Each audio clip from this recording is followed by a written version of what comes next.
And certainly we've got some good players on offense, and each and every week is different in how we want to attack defenses. But there's no question that we need to get our best players on the field, and we've got a bunch of really good receivers that we're deep there, a lot more depth than we had last season. Marshawn's playing well. Nate Atkins, Austin Stogner at the tight end position, but there's no question that Jaheim Bell is one of our, top playmakers, and he needs to be on the field more than he was the other night. Certainly we talk every Saturday in our staff meeting before the game about how we're going to play certain players and what our expectations are. And we had higher expectations for the amount of reps that Jaheim was going to get in the game Saturday than what happened. And there's different reasons for that. And when he was in the other night too, we weren't not trying to get him the ball. I mean, you can go back and look at some plays. We had some plays called for him specifically that for whatever reason the ball didn't go to him, whether it be pressure, whether it be Spencer threw it somewhere else because Jaheim was covered. And we've got to continue to find ways to get the ball in his hands along with a lot of our other guys as well. But, it's a combination of position coach, coordinator, ultimately the head coach, and it's all of our responsibilities to get our best players the ball and do what gives us the best chance to be successful. Shane Beamer, last night, Carolina Calls right here on 107.5, the game where you could hear, all right, what's the game plan going to be this weekend? And now we'll let you listen to another clip here in just a second on the injury report and the current status of Marshawn Lloyd. But it sounds like Jaheim Bell may be RB1 this weekend, the top running back for the Gamecocks, if Marshawn Lloyd can indeed not go. And a lot of speculation and rumors popping out yesterday that maybe Lloyd not in as good a shape as maybe we had hoped or anticipated coming out of the Missouri game, and that it could be Jaheim Bell moving to the running back position, a place where he's had a few nice moments. Obviously, the first carry against North Carolina last year and had a few carries here and there this year. People got a little fired up about. It'll be interesting tomorrow night. That's for sure up in Nashville. How does South Carolina go about getting these playmakers used in the ball game? Just simply getting them the football. And we'll find out in about 36 hours, I guess. I guess the game will end. So you tack on a few more there. But the bottom line is South Carolina has got to find a way to get some kind of offensive production. And that's where we start this morning going into the game, as South Carolina is not going to. It's at this point, it is unrealistic to expect South Carolina to come out and explode tomorrow night and the offense to look completely different. But finding ways to move the football, score, win, become bowl eligible. Welcome in this morning. If you want to be a part of the program, simple way to do that. You can shoot us a text. 803-404-6100 is how you can join the program. You can also hit us up via Twitter at Will, W-I-L, Gunter, G-U-N-T-E-R. If you want to send in your predictions for the morning, as always, we have a text line, 803-404-6100.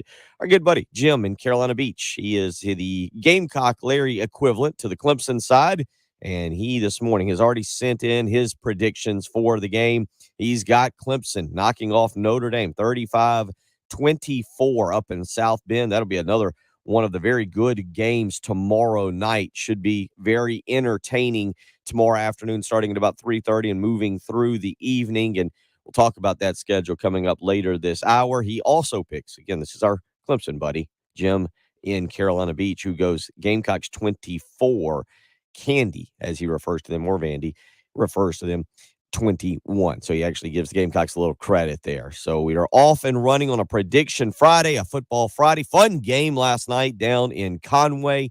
Coastal Carolina holds on. They got up big and held on for dear life as 35-28, the final there in Conway. I watched it. I like Coastal Carolina being relevant in football in this state. I like them doing something where they get some national attention, and as a state, we're able to have three preeminent college football programs. I'd love to see Coastal in this kind of round of realignment work its way into like a a Conference USA, something just a little bit bigger where you get, if you got a weekend just like this weekend where South Carolina and Clemson are out of town and you want to go down to Myrtle Beach, you want to go down to Conway and you want to catch a little good football, I'm all for it. I'd love to see it. And last night it was a really entertaining game. App State scoring with 3 minutes to go in the game to cut it to a 7-point game, and then couldn't pull out the couldn't get another drive to tie it up. And Coastal Carolina moves to 8-1 on the season, 5-1 in the Sun Belt Conference there in what they're in, along with App State. And again, very entertaining game last night. And Jamie Chadwell's name is going to continue to pop up. You see all these job openings that are out there this year, and Georgia Tech. It sounds yesterday, just talking with people and reading some stuff. It sounds like Matt Rule may be looking more heavily at Georgia Tech or Arizona State. Kind of interesting. We'll see what happens with Jamie Chadwell in the offseason, but a good game last night. Grayson McCall throws for 253 yards and 2 touchdowns, and Coastal Carolina takes over first place in the Sun Belt there in their division in the East, and look like they're on a collision course for another Sun Belt championship game. Their only loss this year was a blowout loss to Old Dominion, 49-21. So a fun game last night. We'll kick off the weekend, and to kick off some more predictions, let's get out to the Love Chevy phone lines. Gamecock Larry is ready this morning, where I understand Vinny Carey, the Commodore, has harassed him all week. Of course, he's another one of these long line of antagonists that get the Gamecock Larry. Call it 2, 3, 4 in the morning. Gamecock Larry, how you feeling this morning? What is the prediction for the week? I'm doing just fine, but I caught that whatever Commodore. I caught him yesterday afternoon. I found out exactly who he was. He didn't know that I got information how I could get that restricted number, and I called it back, and guess where it was to? Oh, Root Hog and Give It America. Root Hog, I got you. You wouldn't answer your phone when I called, but I got you, Bo. I found out who it is. Root Hog and Gilbert America has been harassing old Gamecock Larry for a couple of months. But that's okay. That's all right. Old Root Hog's going to think of something I can get you on. I will. I'm from old school. Do me wrong, you pay for it. I'm coming after you, Bo. It's going to take a while. It might take no matter a while. But let's get to the rest of what's coming up this weekend. I do not have any confidence at all in this offensive coordinator. Our defense and special teams is going to have to win this game for us. This offensive coordinator, I watched him on TV. I got sick of looking at him. He can't think and talk and say the right thing no better than old Gamecock Larry can. And I know I'm all messed up sometime, but he I don't know, I'll get off of him. But we're going to win this game. Our defense and our special teams, and maybe we might get a touchdown on offense. It'll be, but I guess I hope we can get 24 points. It'd be 24-17. 24-17 Gamecocks. But I hope it's a whole lot more. But I just don't have no confidence in this. Well, I ain't gonna call his name because you know who I'm talking about. But I just give up on him. But now let me tell Jim in Carolina. You talking about the Clemson Tigers? Well, you're gonna go to Notre Dame. I think that's where you're playing. And anyway, the score is going to be 34-31 Notre Dame. 34-31 Notre Dame. I talk to you later, Bill, Mr. Ed, Jen, and the whole Gamecock Nation. Man, we got to win this game. But like I say, no confidence in the offensive coordinator. I didn't say the offense. I said the offensive coordinator. And if the same man called the plays called last week, we may not get 24 points. Love all y'all. Go Gamecocks. Talk to you later, Bill, Mr. Edge, and all. Gamecock Nation, have a good day. I hope it's going to be a great weekend, and I will want to talk good things Monday morning. Go Gamecocks. Sounds good. There you go. Very positive start. He did at least pick South Carolina to win 24-17. We'll talk a little bit about Vanderbilt and what they do. There is something there that leads you to believe. And again, a breakout performance. You're not playing a good defensive team this weekend. There's reason to believe that South Carolina can have more success than we've seen of late offensively, but it's going to have probably more to do with the fact that defensively, Vanderbilt not very good. I'll give you some numbers on that. We'll also tell you what a South Carolina win would do for the Gamecocks, aside from just becoming bowl eligible. A lot to get to this morning. Again, 803-404-6100 is how you can be a part of the program. As always, you can go and join us on our live stream. Brian, Larry, RL, Chuck, not that Larry, by the way. Gamecock Larry's yet to figure out the live stream. But we got Robin in there, Decor, RL, CW Clark, a whole bunch of people now already in, ready for predictions. Brian saying Gamecock 17, Vandy 14. Satterfield is in his PlayStation 5 trying to work up some plays. Let's get the win, boys. There you go. And then Brian also weighing in and says Marshawn Lloyd will be out. Take that to the bank. The hit he took the right leg was solid. I agree. I saw that hit last week against Missouri, and that was a very stiff shot to that upper thigh there. 803-404-6100. Again, go to youtube.com, search 1075 The Game, click join, subscribe on the live stream. You're listening to Bill Gunner. He's producer Ed Bird. It is the early game on 1075 The Game. Here's what's coming up on the next Extra Point. The way that Eli Drinkwood seems to own South Carolina and just relish playing the Gamecocks, I'm trying to think when the last time somebody else has owned the Gamecock soul like Eli seems to.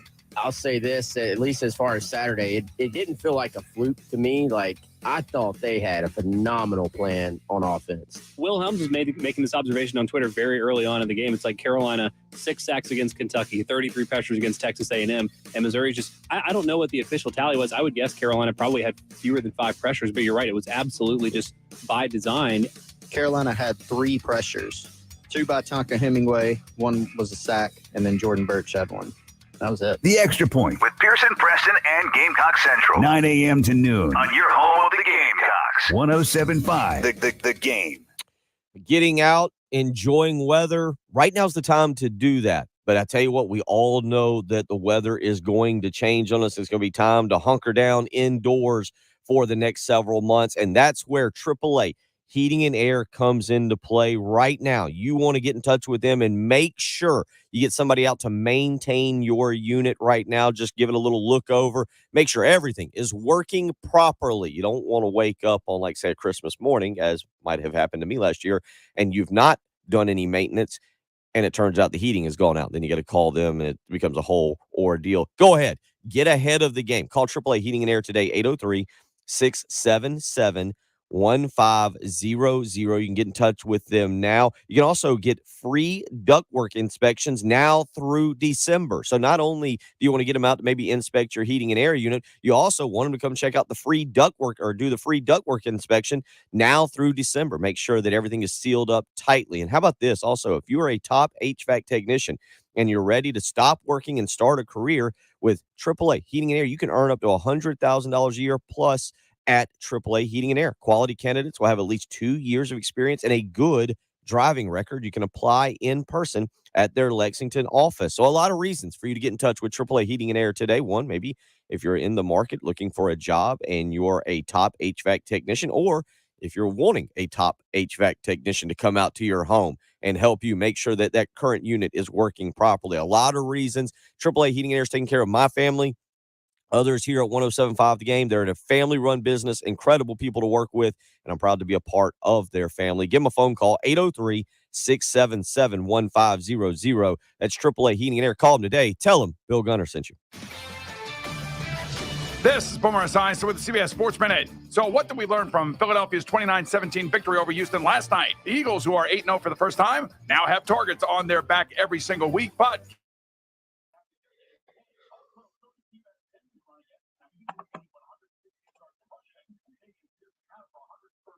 throw a slant.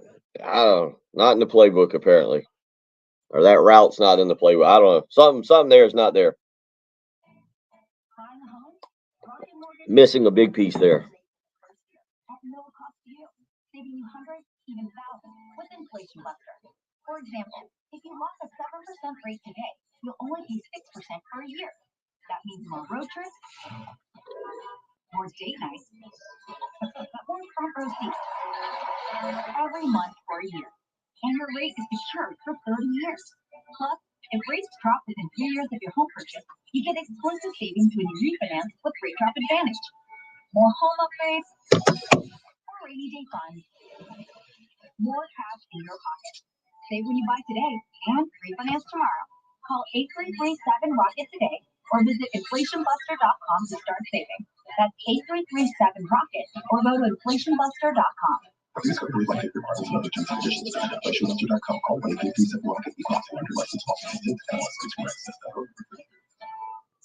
by the Blue Cross and Blue Shield Federal Employee Program. An accident in Harbison and St. Andrews Road and a crash with a deer 20 westbound at 26, exit 64. At the Blue Cross and Blue Shield Federal Employee Program, they cover more federal employees, retirees, and their families than any other health plan. Now it's time to see what they can do for you. Learn more about healthy benefits at fepblue.org. Hi, I'm Glenn Matthews. And I'm Melanie Matthews. And we are the third generation owners of Modern Exterminating Company. In a time when corporate consolidation, high-pressure door knockers, and inexperienced startups are becoming the norm, isn't it nice to have an experienced, local, family-owned company that you can count on since 1955? Modern Exterminating has been the local, independent industry leader in the pest control business for the last 67 years. Experience the local, family-owned difference for yourself at 803-765-2315 or pest3sc.com. As a Samuel Reynolds law firm, we've seen how terrible accidents turn lives upside down. And we're proud to be the lawyers our clients depend on during their Amazing. I'm Jason Reynolds. Call me when your family is faced with any serious injury or death. And I'm Stephen Sanders. When you heard work, I go to work, giving you the medical treatment and workers' compensation. Let's see here. The experience and passion you need when you need it most. Samuel Reynolds. True injury, true lawyers. 779-4000. Welcome your guest into a clean, healthy home. Well, Under Armour, yeah. Under Armour vibes. It's a golf day. I'm in a golf tournament, actually, for the Carolina women's softball team. My dad has a cold, but also has high blood pressure. That's why I got him this NyQuil high blood pressure for fast, powerful nighttime relief. Unlike some ordinary cold medicines, it's specially formulated for people like my dad. NyQuil high blood pressure is sugar-free, alcohol-free, and decongestant-free. Fix NyQuil high blood pressure. At nighttime, sniffling, sneezing, coughing, aching, fever, sore throat, cold and flu for people with high blood pressure. Like my dad. Yes. Use it directly. Finding great candidates to hire can be like, well, trying to find a needle in a haystack, but not with ZipRecruiter. Its powerful technology actively finds and invites qualified candidates to apply to your job. So while other companies might deliver a lot of hay, ZipRecruiter finds you the needle in the haystack. See why 4 out of 5 employers who post a job on ZipRecruiter get a quality candidate within. Thank you. Yeah, I've been playing a lot better. 21-10. Broadcasting live from the Herndon Chevrolet Studios. This is 1075 The Game. Stop by, shop online today, and see why Herndon Chevrolet makes you smile. The early game. On your home. 1075 The Game.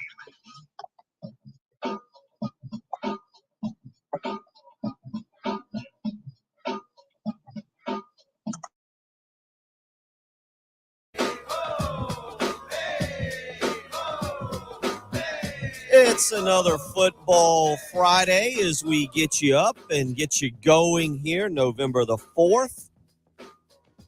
Hard to believe we are in the final month of the regular season of college football starting tomorrow as we wait patiently. We try to wait patiently. We try to survive the year, wait till the very end of August, the beginning of September, and football arrives, and then you blink your eyes, and we're into November. Just a couple games left, a couple weekends left before we head into bowl season. Several of y'all weighing in this morning as you want to send your prediction in. Craig, this morning on our live stream, go to youtube.com, search 1075 The Game, click join, subscribe. Craig weighing in with a 27-13 Gamecock victory. RL going 31-17 South Carolina. Robin going 21-10 South Carolina. Mike weighing in and said Vanderbilt laid 63 on Hawaii. They can score. Our defense plays lackluster. Vanderbilt could pull off a victory. Well, true, and we'll continue talking about that. Certainly, I actually think that this game, because of you look at the different styles of quarterback play that Vanderbilt will use. This is a team who actually is going to use kind of a two-quarterback system. One is more of the running quarterback, one more of the passing quarterback, and I'll give you those numbers here in just a second. But South Carolina is going to need to slow down Vanderbilt's offense. Their offense is good. It's not great. You look at the numbers that they've put up against SEC competition, it's a little bit different. A.J. Swan, the passing quarterback for the Commodores, 94 of 163 on the season. He's thrown for just over 1,000 yards, 1,068. He's got 8 touchdowns and 1 interception. So that stat line pretty strong right there. Mike White, the running quarterback of the duo, has 38 carries on the season for 285 yards and 4 rushing touchdowns. He averages 7.5 yards per clip. So you keep an eye on that as well. So you got 2 different quarterbacks South Carolina's got to prepare for. And what Mike said on our live stream, I can understand and I can agree with. Tomorrow, South Carolina defensively has got to bring their A game. They're going to have to be able to cause a little bit of pressure to A.J. Swan when he's in there trying to throw the football, and they're going to have to contain Mike White when he wants to run the ball. Ray Davis, the running back for Vanderbilt, 135 carries on the season, 564 yards. He also has 4 touchdowns this season. So Vanderbilt's got some weapons there. They've got some options, but I'll give you the stat again, as Mike pointed out, 63 points on Hawaii, 42 on Elon. But after that, 3 points against Alabama, 28 points on Mississippi, 0 on Georgia, 14 on Missouri. Also, they did have 25 against Wake Forest. So it's not an awful offense, mind you. It's not one that South Carolina can just jog out on the field and expect to dominate. It's also not going to be a juggernaut of an offense. And the one thing that I'll just, I guess, try and put a silver lining on is they don't have Eli Drinkowitz calling games, because Missouri's offense hadn't been exactly dynamic either until they arrived at Williams-Brice Stadium. But that first half was a clinic by Drinkowitz, who I do think is a good offensive mind on how to motion guys, how to get individual matchups against the Gamecocks secondary, how to put guys on the edge and really put pressure on South Carolina's defense. And they didn't adjust right away. And that's why you saw 17 first half points. 803-404-6100. Bo on the Love Chevy phone lines wants to talk a little bit about the Vanderbilt game. Bo, how you doing this morning? What's on your mind? I'm doing pretty good, Bill. But, you take a common opponent in Georgia, we only put 7 on Georgia ourselves, and it was a trash touchdown toward the end of the game, Their offense is pretty good. If I'm not mistaken, they got a wide receiver that's either first or second in the SEC in touchdowns and catches. Yeah. Go back to my stats here to give you his name. I have to go back and look at touchdowns and catches. He was 5th or 6th. I don't have that one. Will Shepard is the guy you're thinking of. 41 receptions, 525 yards, and 8 touchdowns on the season. Their backup also is a South Carolina native, Jaden McGowan, who's got 34 receptions on the season for 391 yards and 2 touchdowns. I liked McGowan. He's a speed guy. I thought maybe you take a chance on him. I don't want to go down that path of the Jalen Hyatt stuff, but McGowan was out of Lawrence, and I thought maybe you take a chance on him. I believe when he came to camp at South Carolina, he had a pulled hamstring. He had an issue with his leg and couldn't run. Obviously, he's gone up to Vanderbilt, and it's working very well for him. But you're right. They've got 2 wide receivers that if you go out there and you sleep on them, they can make you pay. Well, Bill, what I'm getting at is if you take Alabama and Georgia out of the equation, because it's two of the best defensive teams in the country, 2 of the best offensive teams in the country. Take them out and look at us against common opponents, say like Kentucky. I think Kentucky and Mississippi are pretty evenly matched teams, and they were able to go out and put up 28 points on Mississippi, where we had our defense score 14 points basically for us against Kentucky. I think we're a pretty evenly matched team. I wouldn't be surprised playing it at home if they had the edge on us, unless we really come out and our offensive line, decides to show up this weekend and give Rattler a little bit of protection. I think if he's got time, he could actually, do something. But to me, we're just allowing too many guys in the backfield, too much time in the game. Our time of possession is real low. We don't sustain drives. Our defense stays on the field constantly. You can't expect them to win it for you every weekend. Your offense has got to alleviate the pressure on the defense to give them a chance to stop them when we need to. Yeah, I appreciate the phone call, Bo. I mean, you do look at it. Vanderbilt dead last in the league in yards per game, just 341 yards per game. They'll come in averaging just 202 yards per game and 138 rush yards per game. They have some guys, as we just kind of mentioned, they have some guys that, if you fall asleep, they can hurt you. Vanderbilt can put a dent on you and hurt you, but they are a team, again, that offensively shouldn't. Look, if South Carolina's defense, if they're improving under Clayton White like we expect, then you think for sure that what they'll do is go out and be able to slow Vanderbilt down. Vanderbilt's put up some points here and there. Certainly, they've got some playmakers and some guys that can go out and kind of burn you.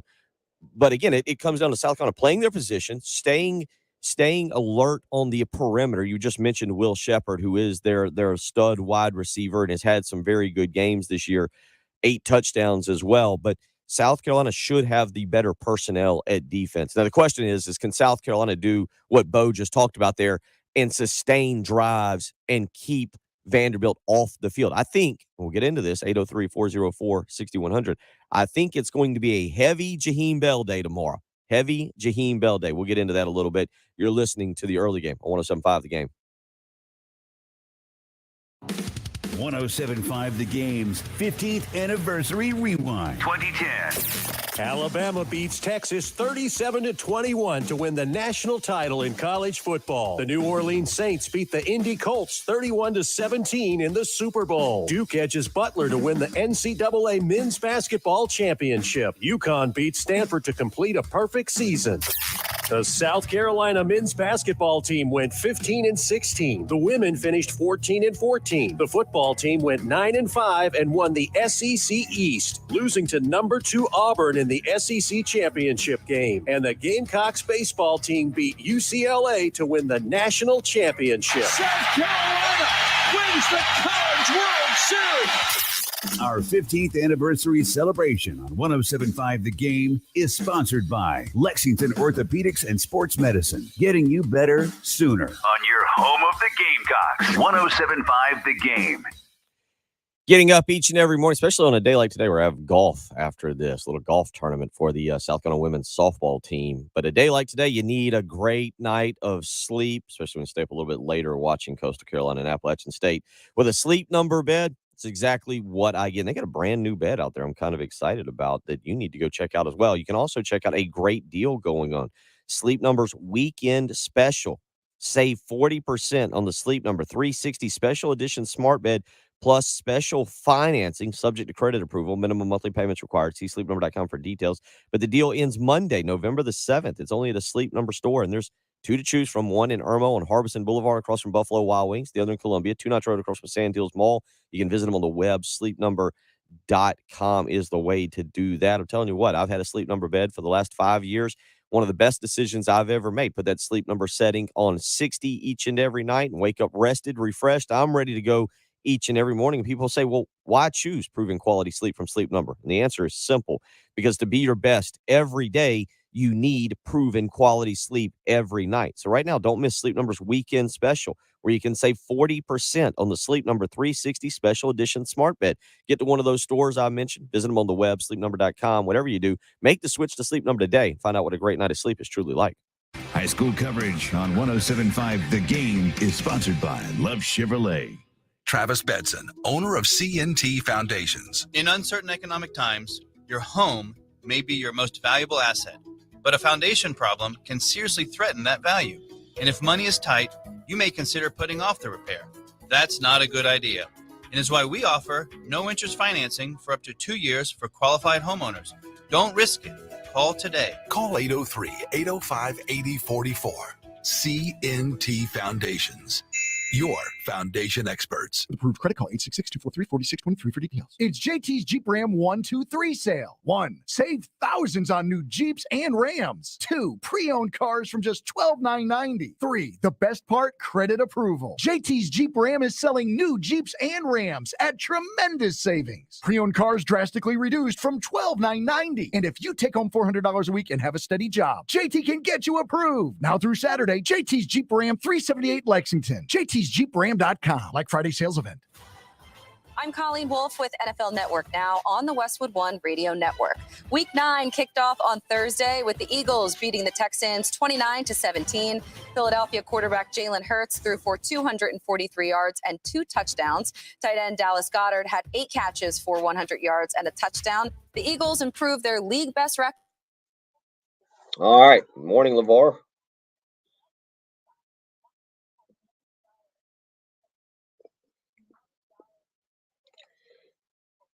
We are off to some kind of start this morning.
I gotta save this one phone number. A buddy of mine, his last name, there's no way I can spell it. There's a oyster roast tomorrow in Lexington. Should be a lot of fun. Gotta try and mention that here.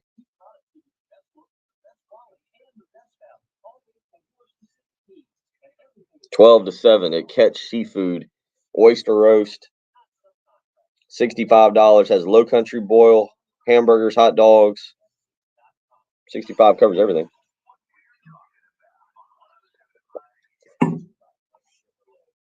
But okay, has been able to do a little bit more each day this week, and we'll see how he progresses over the next couple days. Corey Rucker, I believe most people saw it. He had surgery a couple days ago, so got that cleaned up, and he'll be done for the year, though. Unfortunately, we were hoping we'd be able to get him back. Terrell Dawkins practiced a couple days this week, but just wasn't feeling great, so he won't play this week. But optimistic Terrell will be able to play next week. And like I said on Tuesday in that press conference, it's November in the SEC, so everybody's dealing with bumps and bruises, and you just got to fight through it and continue to battle through it. And we're no different. I had a little when I walked out there on the field, he told me he felt like it was in his Achilles, and I'm like, you got to be freaking kidding me on that one. But I'm sure that's what you said. Yeah, exactly. Coach. Yeah. It's a family show, Todd. He got back up, though, and they took him in the tent, and he came back out. So no issues with Nick. Devani, what a tough kid he is. He's battling through some stuff, but actually each day this week in practice, he got better and better and more and more comfortable and healthy. So both those guys are fine and full speed, ready to roll. Marshawn losing him during the game. You got to overcome it, but those are two significant losses that we dealt with last week too. That's Shane Beamer last night. Carolina Calls. You could hear it right here on 107.5 The Game as he discussed the injury situation that South Carolina currently faces going up to Vanderbilt. By and large, healthy. By and large, but the one injury that you're keeping an eye on that you're definitely maybe worried about is the one to Marshawn Lloyd, because South Carolina's offense Not that it was particularly humming with Lloyd back there in the backfield, but when you took him out, it's like the play sheet went completely blank. It was amazing at how lost South Carolina became on offense when Marshawn Lloyd was out of the game. So it sounds like Jaheim Bell may step into that role. Now, you can say a lot of different things about that. You can say, well, okay, well, wait a minute. I thought we had other running backs that we could use, Rashad Amos, Christian Bill Smith, Lavassier Carroll, Juju McDowell.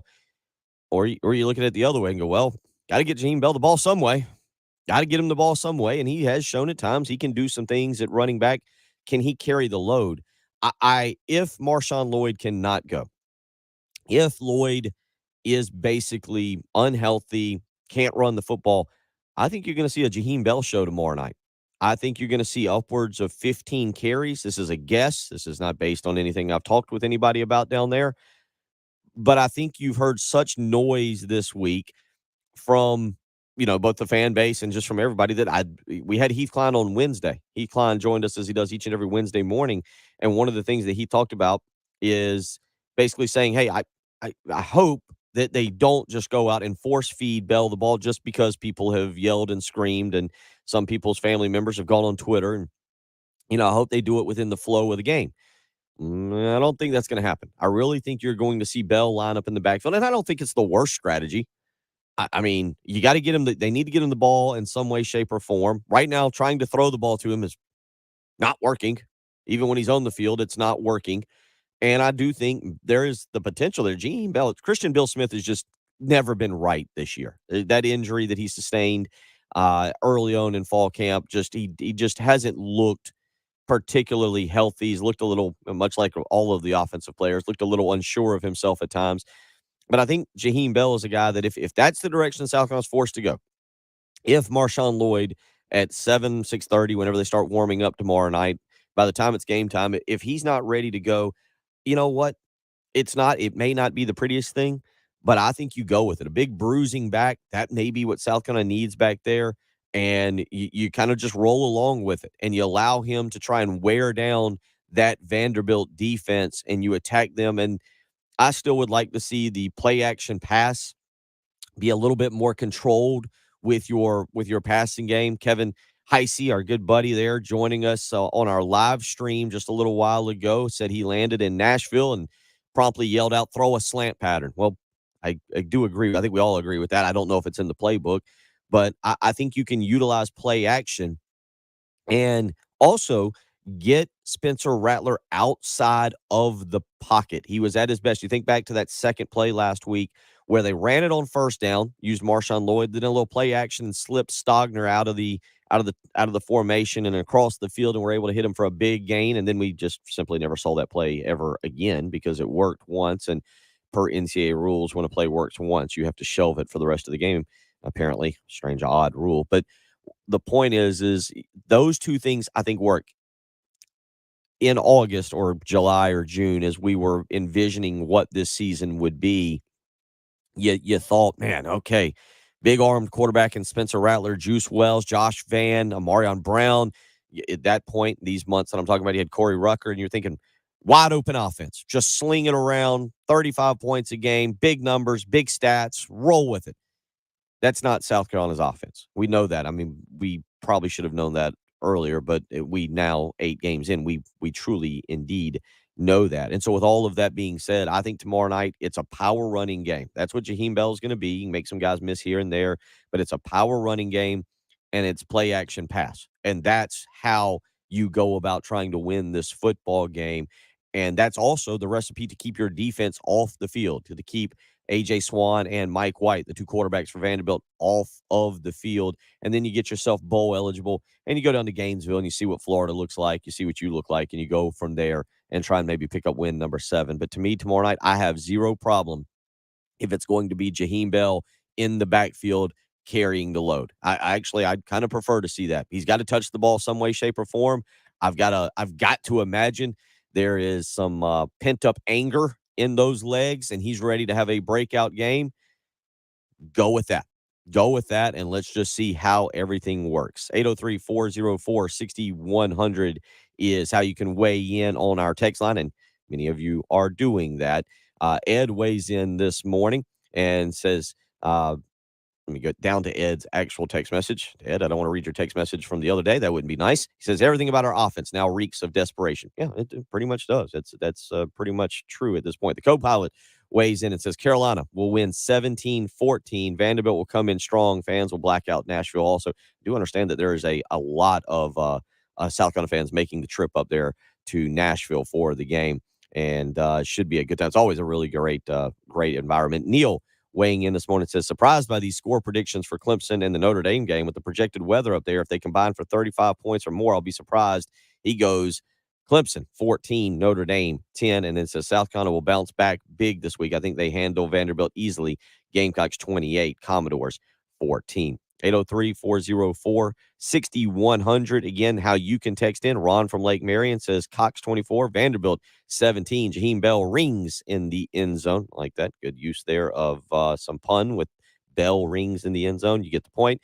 We roll along. No pun intended. It's the early game on 107.5 The Game. Our 15th anniversary celebration on 107.5 The Game is sponsored by Lexington Orthopedics and Sports Medicine, getting you better sooner. On your home of the Gamecocks, 107.5 The Game and the new 107.5 The Game app. Speaking of rolling along, you might be in the market to purchase a new vehicle that will roll you along to all those great family trips coming up. Thanksgiving to grandma's house, Christmas to grandpa's house, or wherever you need to go, taking the family out and celebrating the holidays. And you might be looking at the car, truck, or SUV that you got now thinking, probably in the market for a new one of those. And there's no better time to visit Love Chevrolet than now, where they have taken care of families just like yours and mine for over 60 years. And when you do something for 60 years, you're clearly doing it the right way. And that's what the folks at Love Chevrolet have done. They've made sure families just like yours and mine are happy with your purchase, whether it's the $1,000 low price guarantee, which means you can actually go shop other dealerships and take their deal back to the folks that Love Chevrolet. And if they cannot top it, they'll write you a check for $1,000. Maybe it's the 14 acres of brand new Chevys. You can go visit them and you can find your pick of what you want. Make, model, interior, exterior. You can go and visit Love Chevrolet. They've taken care of people for a long time because they do it the right way. And they're waiting on you today to make the car buying experience fun, exciting, and something you will remember, not as a painful experience, but as a great day where basically you added a new family member, that car, truck, or SUV. So get out to Love Chevrolet, I-26 in Harbison between Lowe's and Frankie's Fun Park, or on the web, lovechevy.com. Get out to Love Chevrolet and find new roads. This report is sponsored by FN America Careers. An accident with injuries at St. Andrews Road near Tram Road. An accident at Harbison and St. Andrews Road. An accident at 26 westbound at exit 111 Augusta Road. Disabled vehicle 26 eastbound after. Fantastic play call. That's what it is.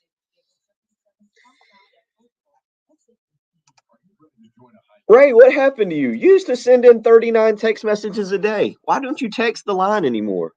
I never see a text message anymore.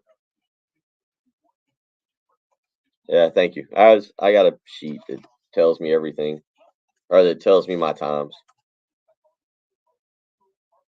It works somewhat in the back in the belt. Well, they just got to utilize him as a power back against Vanderbilt tomorrow. The biggest fear is that he has like 3 carries that don't go anywhere, and the next thing you know, they're just throwing it all over the field. If they decide to throw it, it'll be a disaster.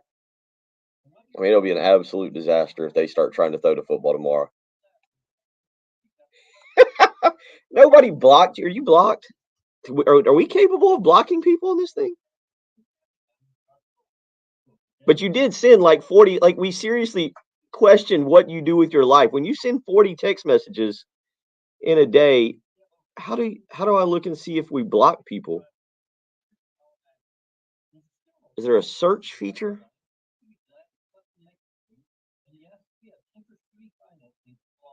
There's not. I don't see a search feature on here to look for your phone number or your.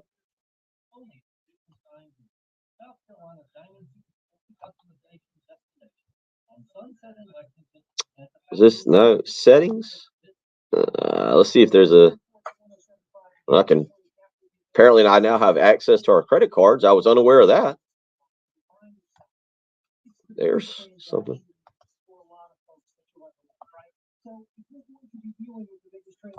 you're ever going to make them right, you need somebody you can trust and depend on. Because trust and dependability are kind of important when you're dealing with this kind of money. Now Ray's got me looking to see if we can actually block somebody. Communication, availability. Write down this number real quick. No, not on YouTube. Not on YouTube. I think there is a block list on but Ray's talking about on our text line. Oh wait, maybe. So if you're buying or selling a home, call Kevin Johnson of Jetfoot Real Estate, 3-770-96 online at johnsonteamsc.com. Yeah, you're fine. It's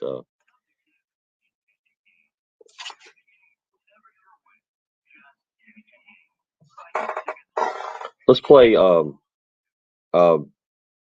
number 9 right here. Number 9, our running backs, number 9. 1075 The Game.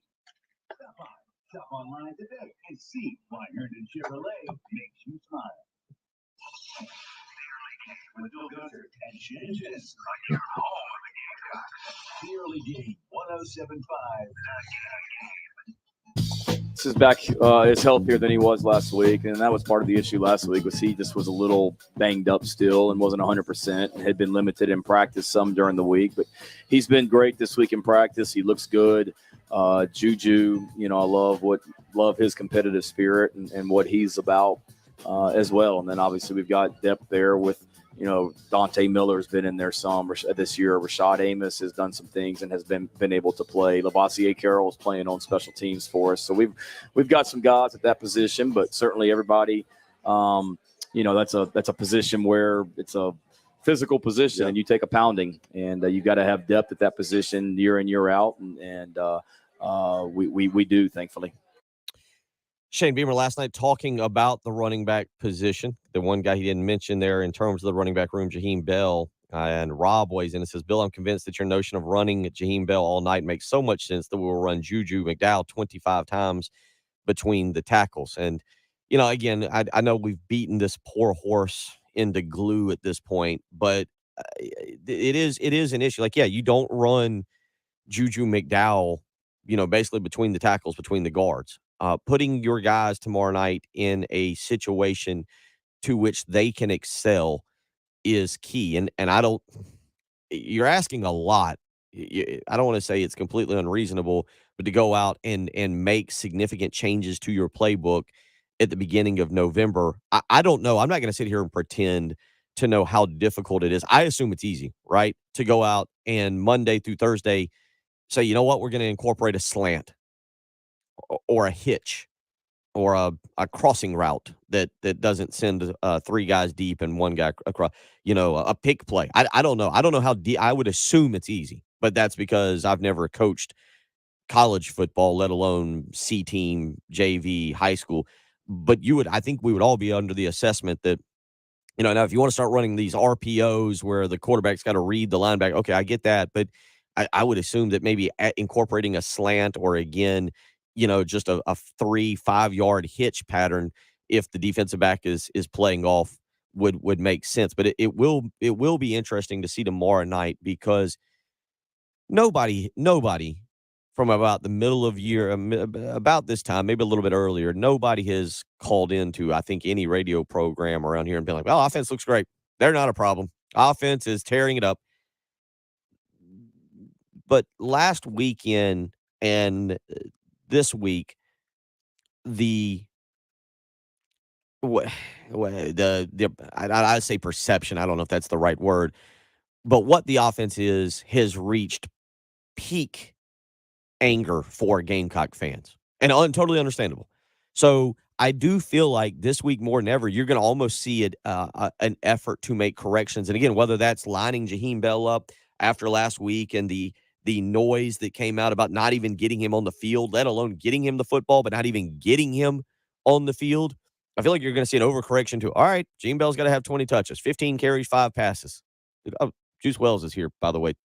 Was anybody aware Juice Wells was here? Like, it's going to be something really odd. Now, Patrick and I will pick this game later. I think South Carolina wins. I'm not going to sit here. For whatever reason, Vanderbilt, and maybe I'm going to jinx everything here, but for whatever reason, Vanderbilt just can't seem to beat South Carolina. It's kind of one of the weirder things here. Vanderbilt has beaten every team in the SEC East since 2008. The last time they beat South Carolina, they beat Florida in 2013. They beat Kentucky in 2015. They beat Georgia in 2016, Tennessee in 2018, Missouri in 2019. South Carolina has had opportunities and has made games. You think about it, the first game after Steve Spurrier stepped away from football was against Vanderbilt, and Sean Elliott led the Gamecocks that year, that 3-9 team, to a victory. Will Muschamp didn't beat a whole lot of teams, but he somehow beat Vanderbilt each and every year, and sometimes it needed a 51-yard field goal at the very end of the game, basically, to hold on in his first game as a South Carolina coach. Last year, I left the stadium. I looked at my son, Austin, and said, I went through watching South Carolina lose to Vanderbilt as a child back in 98 with my father in the stands. Horrific experience. I looked at Austin. I said, we're not going to do this. We're leaving. And Zeb Nolan drove the team down and threw a touchdown pass. South Carolina has just found ways to beat Vanderbilt. And I don't know why. Kentucky, kind of the same thing, has found ways to beat South Carolina over the last, 7 of the last 9 years or whatever it is, 8 of the last 10. I think South Carolina wins this football game. I do think that it doesn't mean South Carolina goes out and just rams it all over Vanderbilt on Saturday night, and it's like the 2010 game, the 2020 game, the COVID year, where South Carolina went up there and put up 42 points and dominated the Commodores. I'll probably, as we sit here at 6:55, unless Patrick comes in here with a ton of hot takes starting in about 5 minutes, I'll probably actually take the Gamecocks to cover. I think the defense, if you talk about a unit that is going to bounce back on either side, South Carolina's offense or South Carolina's defense, I think there's a lot more pride and there's a lot better players on that defensive unit. I don't expect them to have the same bad week that they had last week. I think the defense bounces back tomorrow night. They keep Vanderbilt in check. I know Vanderbilt does have a bye week. They did have a bye week last week, and they spent time preparing, and there's no doubt they saw what Eli Drinkowitz did to South Carolina's defense early on. But the Gamecock defense did recover in the second half and hold Missouri to just 6 points. I think the Gamecock defense bounces back tomorrow night.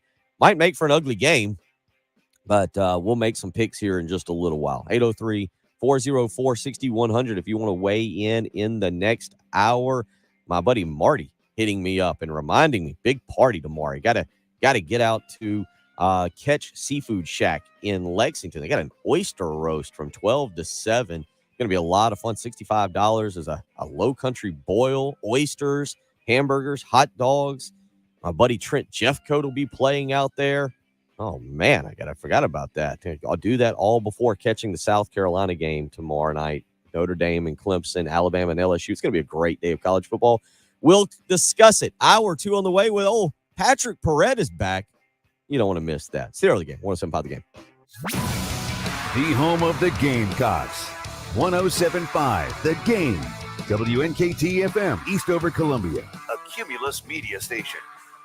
The approved credit, call 888-411-7640 for details. It's Dodgeland's 1-2-3 sale. 1. Save thousands on new Rams, Chargers, and Challengers. 2. Pre-owned cars from just $12,990. 3. The best part, credit approval. Dodgeland is selling new Rams, Chargers, and Challengers at tremendous savings. Pre-owned cars drastically reduced from $12,990. And if you take home $400 a week and have a steady job, JT can get you approved. Now through Saturday. Dodgeland on Greystone, JT'sDodge.com. Black Friday sales event. This could be the best Christmas ever. Hi, I'm Travis McNeil. At Oliver Gospel Mission, we are transforming lives at our Men's Center and our Women's and Children's Center, Toby's Place. Your donations make a daily impact as we provide life skills, jobs, and new housing. You can spread hope and joy this holiday season by donating $35 today at olivergospel.org. Let's celebrate Christ this Christmas. The power of Christ, the power of Christ. Text privacy policy, terms and conditions HoseTextPlan.us. Texting enrolls for recurring automated text marketing messages. Message and data rates may apply. Reply stop, opt out. The pandemic has been hard on all our kids. New studies show more than 1 in 3 children who started school in the pandemic now need intensive reading help. That's right. Millions of kids in kindergarten through 3rd grade in the United States cannot read at grade level. But here's the good news. Your child can be reading in just 30 days, guaranteed, with Hooked on Phonics. Even if your child has been struggling, Hooked on Phonics will teach your child to read in just 30 days, guaranteed. And right now, you can get started for just $1. Text the word ROOM to 323232 right now. Hooked on Phonics is highly effective and incredibly fun, and everything can be done right from home and in less than 20 minutes a day. For more than 30 years, Hooked on Phonics has been the proven learn-to-read program that kids love to use. Text ROOM to 323232 and teach your child to read in just 30 days, guaranteed. Text ROOM to 323232 right now and get started for just $1. Text ROOM to 323232 now. Text ROOM to 323232. Is not available on gas in New Jersey and Wisconsin.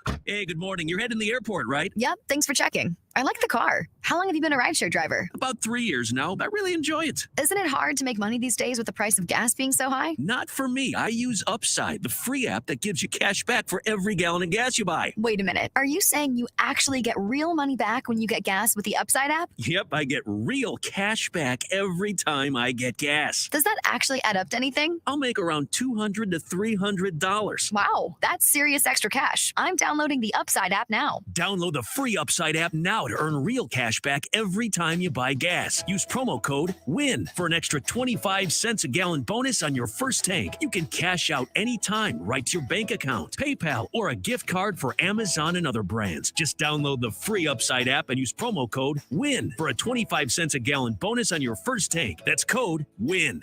Ever wonder why your business doesn't show up on online search maps, but your competitors do? It's hundreds of things. Things that Cumulus Boost can identify and fix. And that's how we boost your findability. CumulusBoost.com. CUMULUS Boost.com. What we're talking about on 107.5 The Game. Sponsored by Love Chevrolet. We will never charge above MSRP or take advantage of you with add-ons. I-26 at Harbison and at lovechevy.com. Find new roads. Football Friday. Hey, straight down the middle and it's blocked.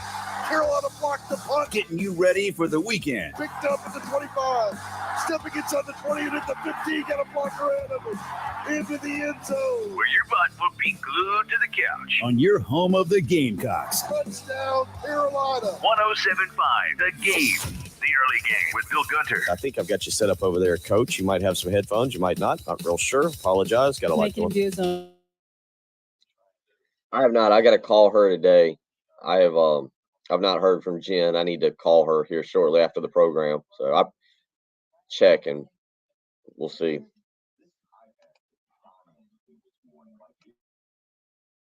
At the hands of this iPad, we'll see if I got it fixed there. On your home of the Gamecocks. Today's phrase of the day is, I have no clue. 107.5. If you say, I have no clue, this means I don't know. In fact, I don't even have any idea. The Game.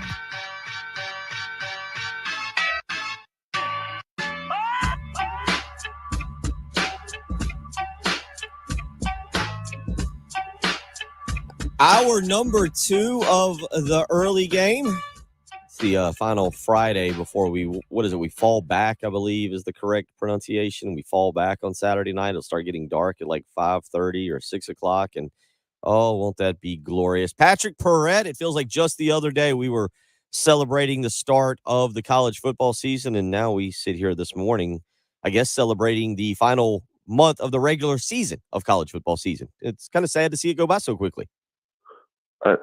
If we could compare where we were a week ago, riding the high of Texas A&M to where we are right now,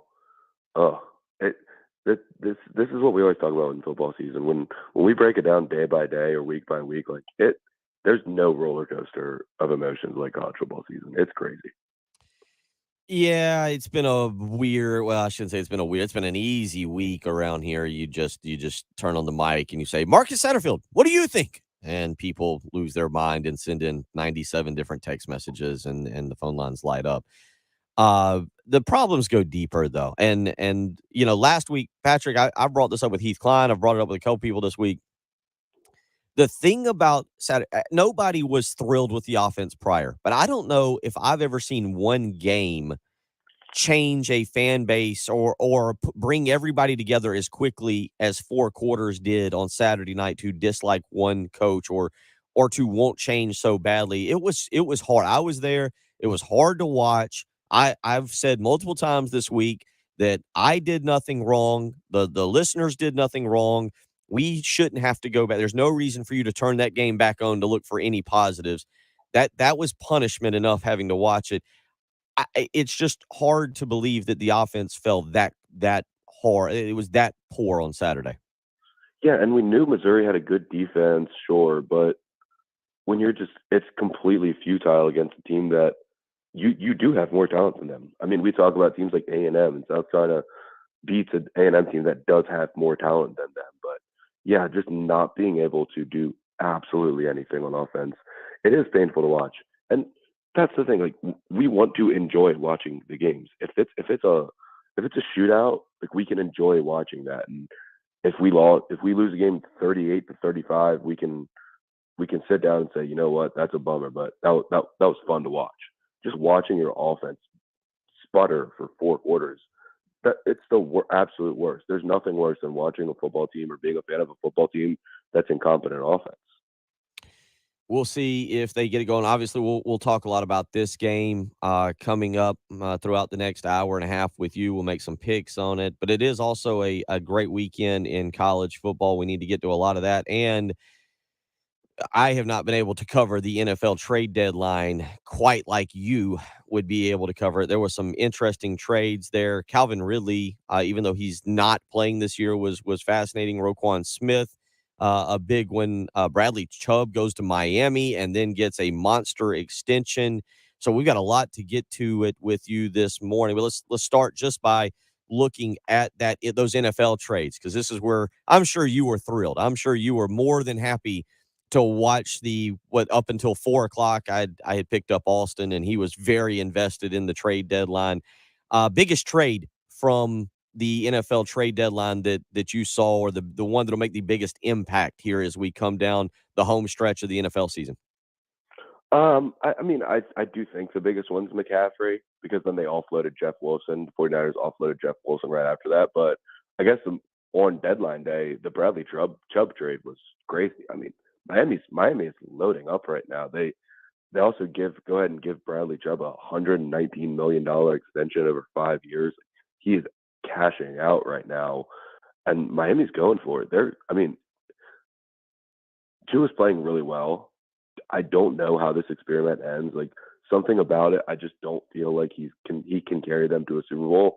But they're so good. I mean, Tyreek Hill could receive for 1,000 yards this year. Jalen Waddle's gonna have 1,000 yards.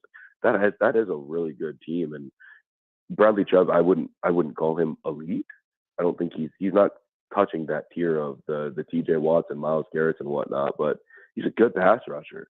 So adding like a big time pass rusher to that team, I don't know what their ceiling is this year, but he certainly raises it quite a bit. And Jeff Wilson added to the equation on offense, another running back that has familiarity with Mike McDaniel. He coached there last year.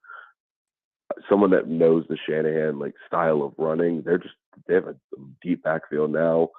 I do like what Miami's doing. And it's funny, all these picks, they got 3 picks from the 49ers for the Trey Lance trade. And I think they essentially got Jalen Waddle, Tyreek Hill, and Bradley Chubb for it. It's the Dolphins. You're right when you talk about them, because I was talking to somebody about this the other day, and I feel like this is kind of their, I don't want to say transition year, but this is the year they put all the pieces in place. They kind of learn each other, and that it starts the open window next year of, I don't know what you would say, 2-3 years. And it does all begin with Tua and making strides and continuing to improve. But you just kind of talked about it. You look at what Tyreek Hill's doing. You look at what Jalen Waddle's doing. Tua's not having a bad season. He's rolling along right now. He's thrown for just over 1,600 yards on the season, 12 touchdowns, 3 interceptions. I mean, you said you're not sure where the experiment goes with Tua, but don't you think it's improving slowly, week by week, maybe year by year? Yeah, I mean, I think they're gonna end up married to him. Like, he is playing well. It's just without a huge arm, the upside scares me. Like, I don't know what his ceiling can be. Tua does not have a best quarterback in the NFL ceiling. I just don't think he he can ever get there. But he is playing really well. You can't take that away. Going into next year, if their plan was we'll give Tua a year, and if he plays well, we'll run it back with him. If he doesn't, then we'll just go try and make a big trade. He's for sure earned his starting job next year. He's playing well. It's just, yeah, I was worried about the Tyreek Hill and Jalen Waddle with Tua fit because Patrick Mahomes has a monster arm. He can throw it 60 yards and Tyreek Hill can run under it. That's not what Tua is, but he's an anticipation thrower, and he and Tyreek Hill are getting along great. So, I would be a little confused as a Dolphins fan because it doesn't look like it should be as effective as it is Tua throwing the ball because he doesn't have that strong of an arm, but it is for sure working. And Tua's going to get an extension. I don't know if it's an extension this year or what it's going to be, but like he looks like the long-term quarterback there. The Christian McCaffrey trade, I forgot to lump that one in just because what it transpired over. I mean, he played for the 49ers this weekend and looked pretty good throwing, running, catching, does everything now for the four. I mean, this is the Christian McCaffrey that the Panthers always wanted and hoped for, but now you put him in a Kyle Shanahan offense, creative. You got other playmakers. They didn't even have Deebo Samuel in the field last week, and McCaffrey looked all world. Where do you put San Francisco now with Jimmy G running the ship? Where do you put the 49ers, who are 4-4? They're only 4-4, it should be mentioned, in the West. Where do you put them in your Super Bowl hierarchy? Yeah, it's interesting. There's so many teams in the NFC. Everyone in the NFC, I feel like, has a bit of a weakness, except it looks like Philadelphia right now. But anyone can beat anyone in that sort of muddled top group in the NFC. The 49ers defense is awesome. And just, it does seem like if anyone's going to take advantage of Christian McCaffrey, putting him all over the field where whatever matchup makes sense, it's going to be Kyle Shanahan. And in his first full week of practice, he comes out and throws, catches, and receives a touchdown. The first person to do it since LaDainian Tomlinson. There's no reason they couldn't be a Super Bowl team. I mean, we've seen Jimmy G take them to a Super Bowl before, so we can't just sit here and say, well, Jimmy G is incapable of taking a team to a Super Bowl, because it's happened. We've seen it. So I think this team is the roster is every bit as good as the one that went to the Super Bowl. The NFC is just sort of up for grabs. I mean, Philadelphia, they look so good right now. It's so unfortunate because I hate them so much, but I don't know what their weakness is right now. It's just Jalen Hurts has to prove that he can make the big time throws in the playoffs. And I mean, there's only one way to find out. We'll wait and see. But there's no one that I feel awesome about in the NFC. The AFC, the Bills are a juggernaut. The Chiefs are a juggernaut. Like, you feel good about those teams. But the NFC is just a totally different ballgame right now. Is Jalen Hurts, and by the way, the Eagles won last night 29-17, for those of you keeping track just at home, and I know some of you do. Brian Edwards yesterday not able to hit on his Eagles play. He had the Eagles -7 in the first half. It was tied at halftime. He also had the team total for Philadelphia over 14, so he pushed on that one. It was 14-14 at halftime. I know our good buddy on our live stream, Troy, keeps very close attention to that, and he's not popped up on the live stream yet. But the Eagles do win 29-17 last night over the Houston Texans. Is Jalen Hurts right now the biggest surprise of the NFL season? 12 touchdowns, 2 interceptions, just over 2,000 yards passing? I think he's got to be. I mean, I don't know if anyone saw this coming. He's been so good, and I've had this debate with people all the time. Like, truly, how good is he? We have no idea, because the Eagles' offensive line is great. A.J. Brown is a beast. I mean, the Titans are so dumb for trading him because the dude is just a monster. Devontae Smith is really good. Dallas Goedert's really good. But Jalen Hurts, I mean, I don't think you can fake what he's done. It seems to have come out of nowhere. His mastery of the offense and just efficiency. But take away, a Lane Johnson or take away A.J. Brown from this offense, and what are they? I'm not sure, but my hope as a Washington fan is that they lose in like the first round of playoffs, and then because Jalen Hurts played so well, they give him like $40 million a year and are unable to keep the offense around him as strong. So I think it's a perfect situation, but I mean, he is crushing it. He looks so good right now, and you can't take that away from him. I mean, he clearly improved as a passer from the day he got to Alabama to the day he left at Oklahoma, and it seems like he's still on that trajectory. The sky seems to be the limit for him because he's such a powerful runner too. Like, not easy to bring down. He's got a strong arm. There's really nothing he can't do right now. He's not on a throw-to-throw basis as accurate as you would love an elite quarterback to be. You got right now, you leaning Bills, Eagles, Super Bowl? Is that where Patrick Perret leans, or is we kind of at the halfway point of the season? You got a different one? Yeah, I mean, I would say Bills, Eagles are the best two teams right now. I mean, I wouldn't feel good about saying someone else is in there, but if I took the field versus the Bills, Eagles, I'd of course take the field because crazy things happen. But I mean, there's no doubt that the only undefeated team in the NFL is the best team in the NFC. And after watching the Bills duel with the Packers and duel with the Chiefs and dominate the Packers last week, there's no doubt that the Bills are the best team in the AFC and maybe the best team in football right now. 803-404-6100. If you want to send in a text message this morning and weigh in with Patrick and I, as we'll get you through. We'll get back into some college football discussion. Anonymous texter says, great game down to the beach last night, Coastal Carolina. We talked a little bit about that, Patrick.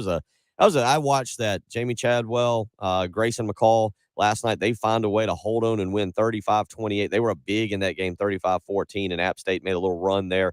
Scored with, I think, about 3 minutes left, and then Coastal held on to win 35-28 to get to 8-1 on the season.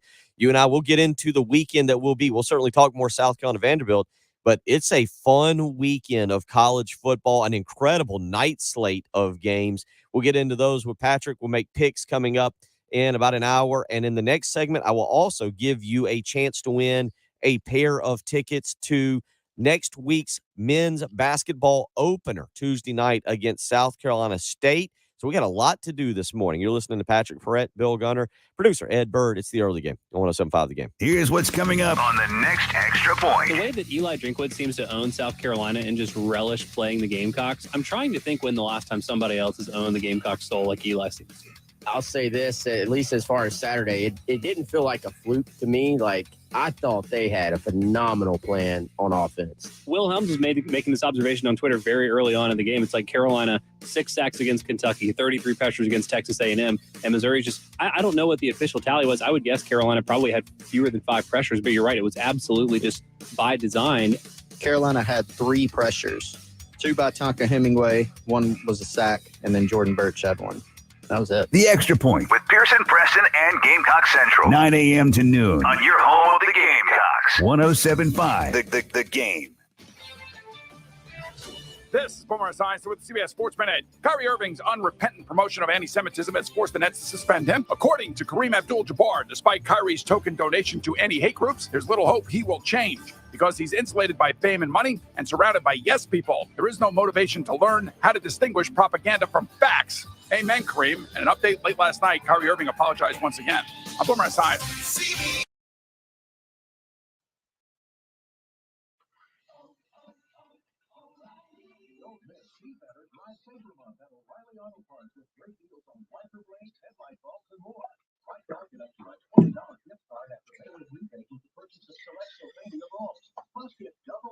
I got to stretch. I was in a wreck yesterday. I was telling Ed about that before I came in. I was in a bad wreck on 26. On 20. Getting off of 26. And my left leg this morning is starting to really hurt. Turns out it's pretty sore. Oh. Ooh. The industry-leading 2-year warranty and great low prices on items like a high-sense refrigerator and air-fried electric range. Exclusively at Lowe's. Find the right appliance for your jobs and properties today. It always pays to be a pro at Lowe's. Exclusions apply. See Lowe's.com for details. Offer ends 11/30. Sponsored by eBay Motors. Exit at 26 eastbound between Broad River exit 97 and Broad River Valentine exit 101. Also an exit 26 westbound half of the Broad River exit 97. You might not have the biggest garage on the block, but with eBay Motors, there's 122 million parts right at your fingertips. Whatever you need, there's something that fits your vehicle. Air filters, tires, seat covers, and more. Get the right parts at the right prices. ebaymotors.com. Let's ride. And look who's here. It's DK Jordan. Hey, man, welcome to the studio. So DK, you Yep. Yep. I'm probably a little bit luckier than I should be. I actually wasn't my Tahoe had actually been in the shop. I had a thermostat regulator go out, and so I was actually getting it fixed. And I was driving my father's got two vehicles, and I was driving his Tahoe, and I was going westbound on 20 right before you get to the Broad River exit. Man, I came off, and a guy just decided to swerve back across lanes and hit me, and it spun me around. I almost got hit by an 18-wheeler, and I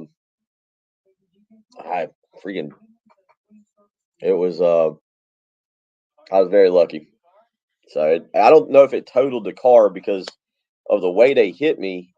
They came across, and I couldn't swerve left fast enough to get out of his way. But the guy was like getting on the ramp and like realized he wasn't supposed to get on the ramp. So he just shot left. Dude was super nice. I felt bad. I mean, I felt bad for him because he kept apologizing, but he hit me and knocked me into the middle and spun me. And you get hit like that. And I was so disoriented. That I kind of didn't know what was going on, and all of a sudden I just heard the 18-wheeler's horn come bearing down on me, and it was able to get around me. But yeah, it was right there as you come off. I was right in front of mile marker 63 or something. So I didn't think I was fine. I thought I was fine, and then I woke up this morning and went to get out of bed. My thigh is sore. It's like somebody's just punched me or dead legged me all day. So I'm trying to stretch it out. But everybody was okay. Other guy was good. I was good. Just kind of a scary situation there. That was right after this, like 10 o'clock, right after the show. Trying to get back to Lexington. Super nice guy. I hated it for him. Just unfortunate. Just bad break. And I hadn't heard. I think somebody asked me. See, I hadn't heard. I need to call Jen. And check on her. I have not heard from her since Wednesday. Nah, I didn't go anywhere. I didn't get checked out. I was fine at the time. I don't feel fine now.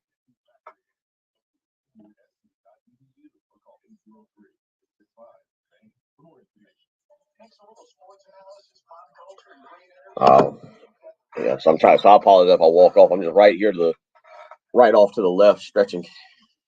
Time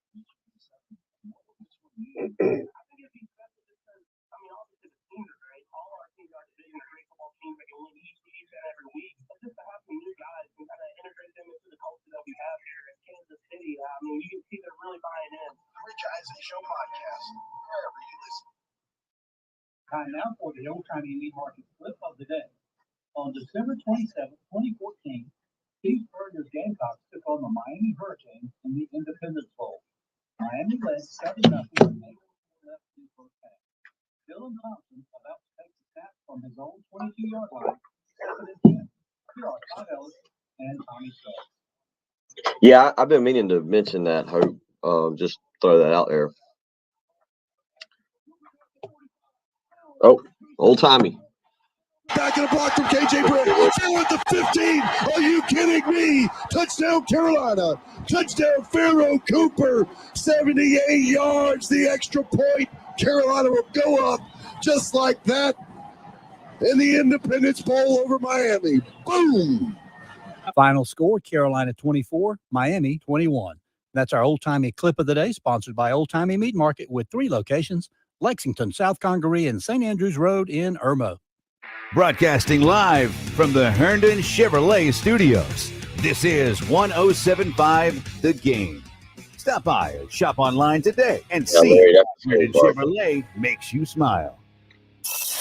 The early game With Bill Gunter and Jen Jensen. on your home of the Gamecocks. The early game. 107.5 The Game.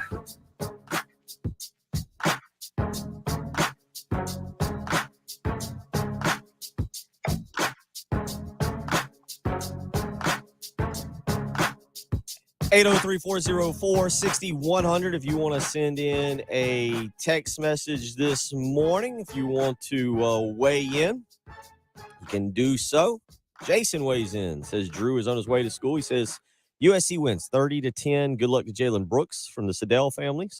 Drew got to hang out with Jalen yesterday at the USC indoor facility while Blythewood had their final walkthrough getting ready for the playoff game against Bowling Springs tonight. Good luck to Drew at school today. It'll make it a great Friday. 803-404-6100. Again, if you want to send in a prediction this morning on the game this coming weekend.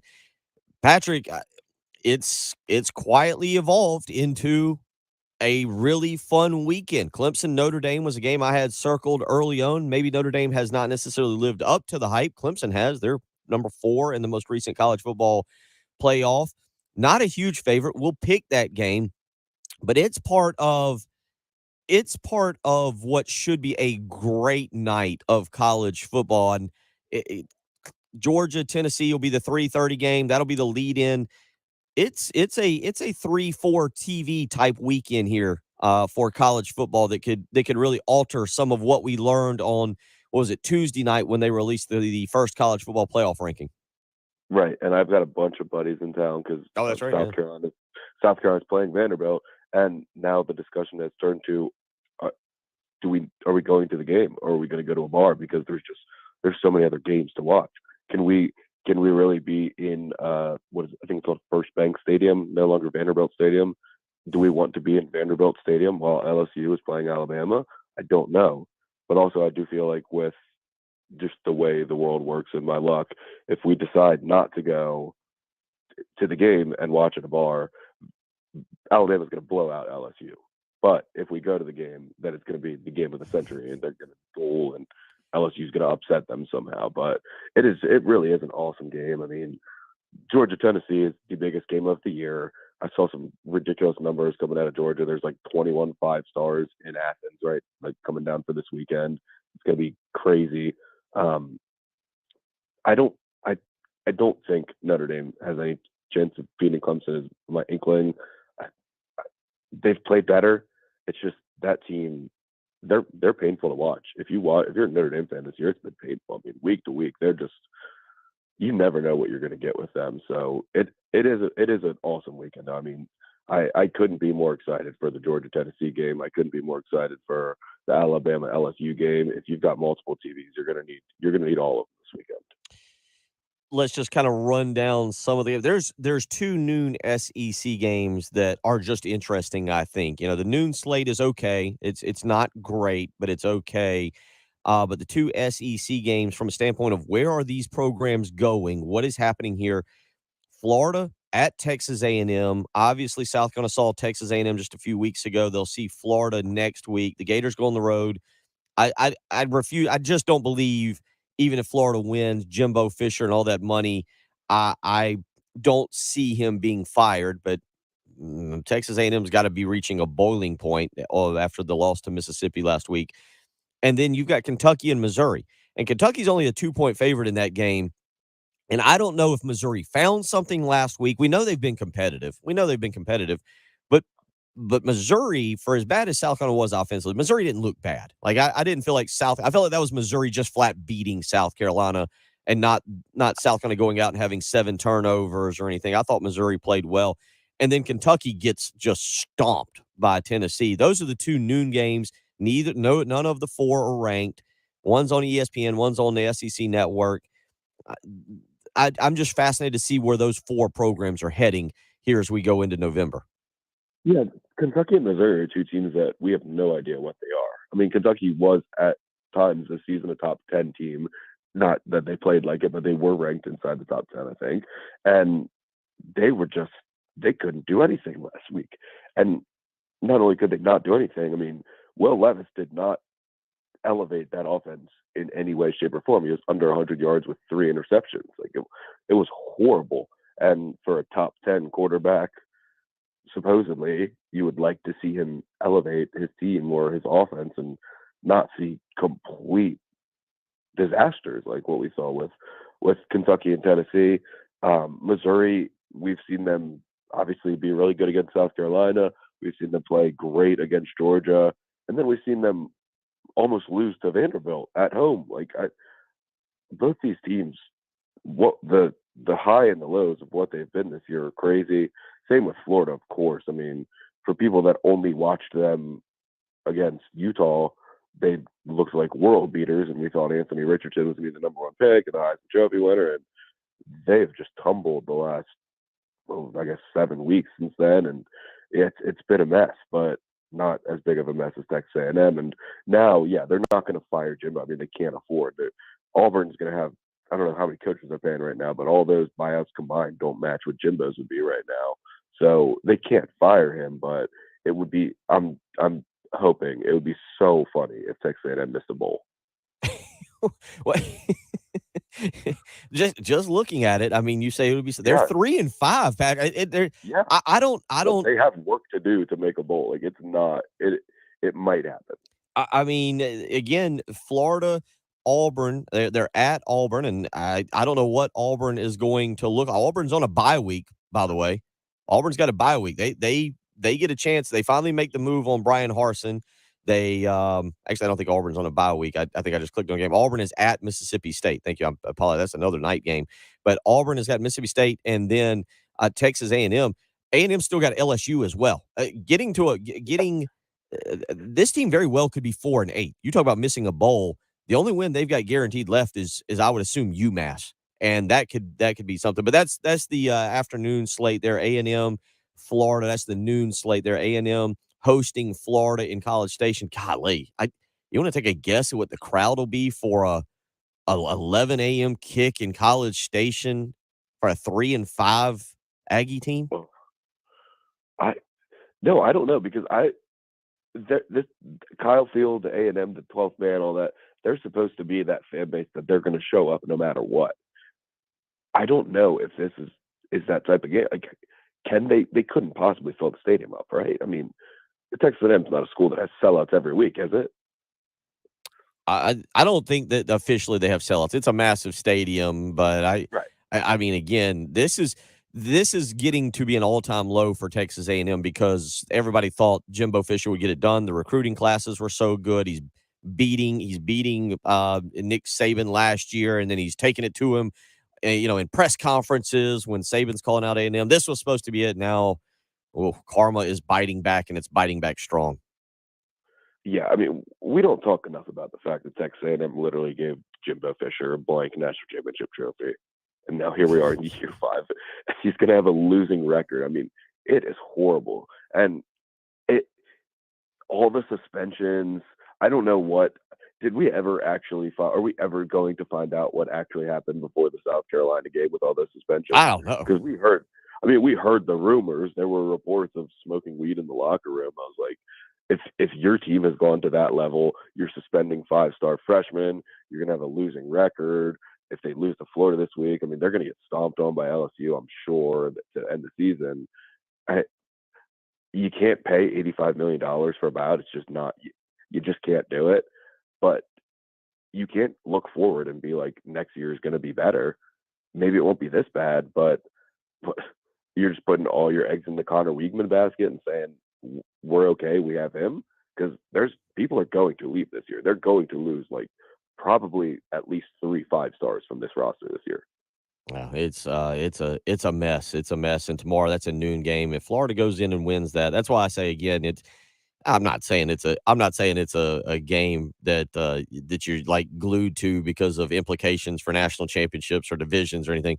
It is a game that you have the television on because, if Billy Napier, and just with Florida, by the way, being the next opponent for South Carolina, we're still trying to figure out what in the world Florida is as a team.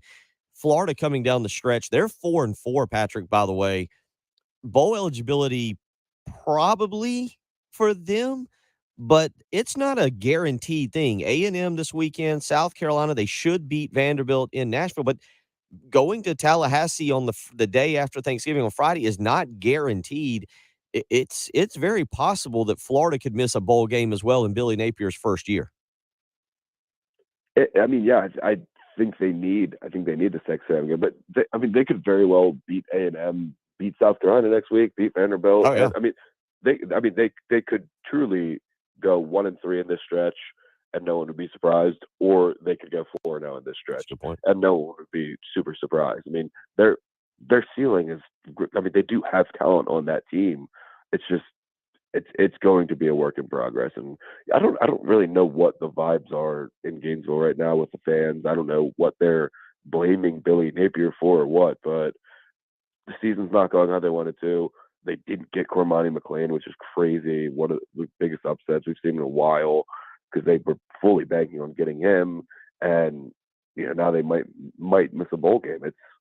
They really do need to finish the season strong for any sort of building blocks for Billy Napier's first year.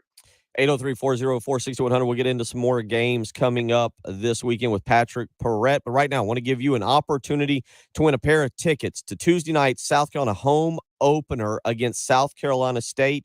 Again, give us a phone call. We'll take caller number 7, 803-404-6100. The Gamecocks and Lamont Paris open the regular season Tuesday night against South Carolina State. You can win a pair of tickets right now. Give us a call. Caller number 7 to win. You're listening to the early game on 107.5 The Game. The OGs of 107.5 The Game. Jay Phillips, Heath Pine, and Tommy Moody. Sharing their memories of 107.5 The Game and celebrating our 15th anniversary. Sponsored by Lexington Orthopedics and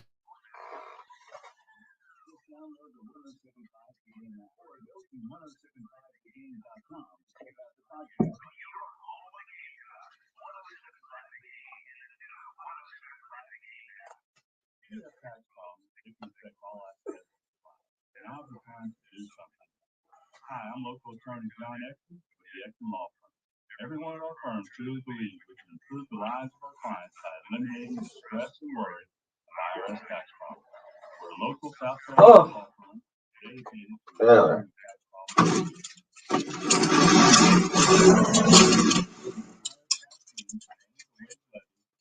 Years of unfiled tax returns. Come meet with us in person. First visit is free and confidential. We'll show you how we will solve your problem and how much it will cost. So don't put it off any longer. Call us now at 803-771-9800. That's 803-771-9800. Or go to our website at irsproblemsolving.com. It's time to do something about that tax problem. Your solution is right here in South Carolina. Hire a South Carolina attorney. Hire me, John Exton. It's JT's Jeep Ram 1, 2, 3 sale. 1. Save thousands on new Jeeps and Rams. 2. Pre-owned cars for just $12.99. 3. The best part, credit approved. JT's Jeep Ram is selling new Jeeps and Rams at tremendous savings. Pre-owned cars drastically reduced from $12.99. And if you get home $400 a week and have a steady job, JT can get you approved. Now through Saturday, JT's Jeep Ram 378 Lexington. JT'sJeepRam.com. Like Friday sales. Hey, this is Ray and Nathan with Pope Davis Tire Automotive. On your way to see family for Thanksgiving? Or trying to escape from them? We want you in the safest tires possible. So until December 9th, we're selling Michelin tires at cost. And now until December 9th, get a $70 rebate on 87. I hadn't seen that, Craig, about the 21 5-stars, but I believe it. So you can safely speed away. I believe it. Only at Pope Davis Tire Automotive. Sports fans, explore a rewarding new career and great employee benefits with South Carolina Department of Corrections. There's increased pay for many positions and sign-on bonuses starting at $7,500. They're hiring correctional officers, nurses, food services, facilities maintenance, mental health professionals, and more positions statewide. Visit joinscpc.com to apply today. This could be the best Christmas ever. Hi, I'm Travis McNeil. At Oliver Gospel Mission, we are transforming lives at our men's center and our women's and children's center. Your donations make a daily impact as we provide life skills, jobs, and housing. You can spread hope and joy this holiday season by donating $35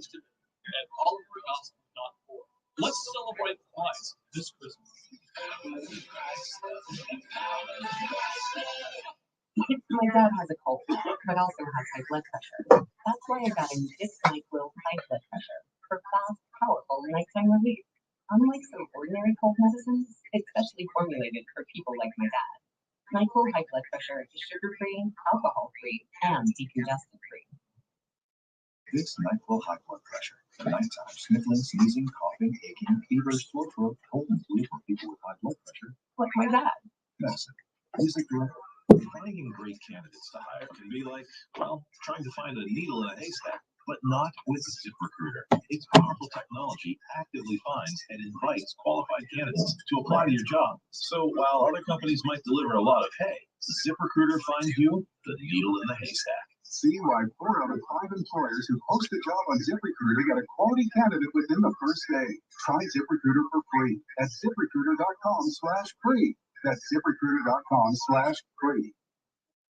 Palmetto Propane, a family-owned company, has been delivering propane to homes and businesses for more than 60 years. Professional installation, exceptional service, and premium gas log and outdoor fire features, we're proud to be South Carolina's leading full-service propane and fuel provider. And our online payment and scheduling give you the access you need anytime, anywhere. Visit PalmettoPropane.com to connect with us and to find a location. It's football season, and every football season, come to campus and catch a game. Whatever the game, whatever you're with, just catch a game. Find your tickets online at GamecocksOnline.com. What we're talking about on 107.5 The Game. Sponsored by Love Chevrolet.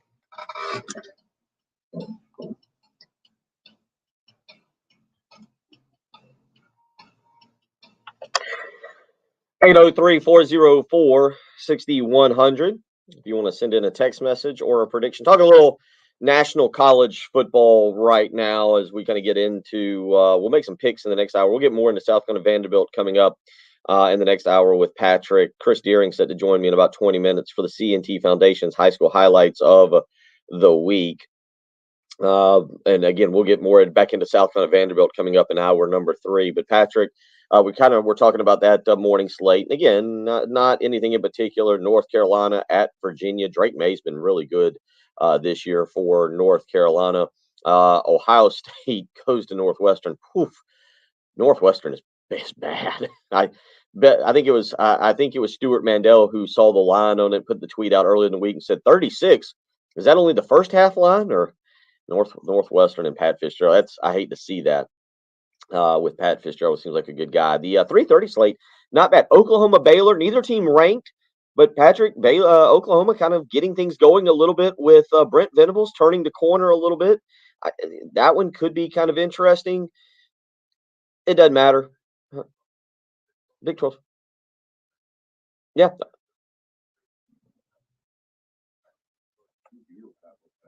The conference, I don't know.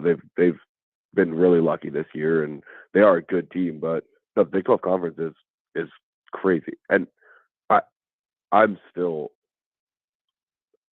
refusing to believe that Oklahoma State truly lost 48-0 last week.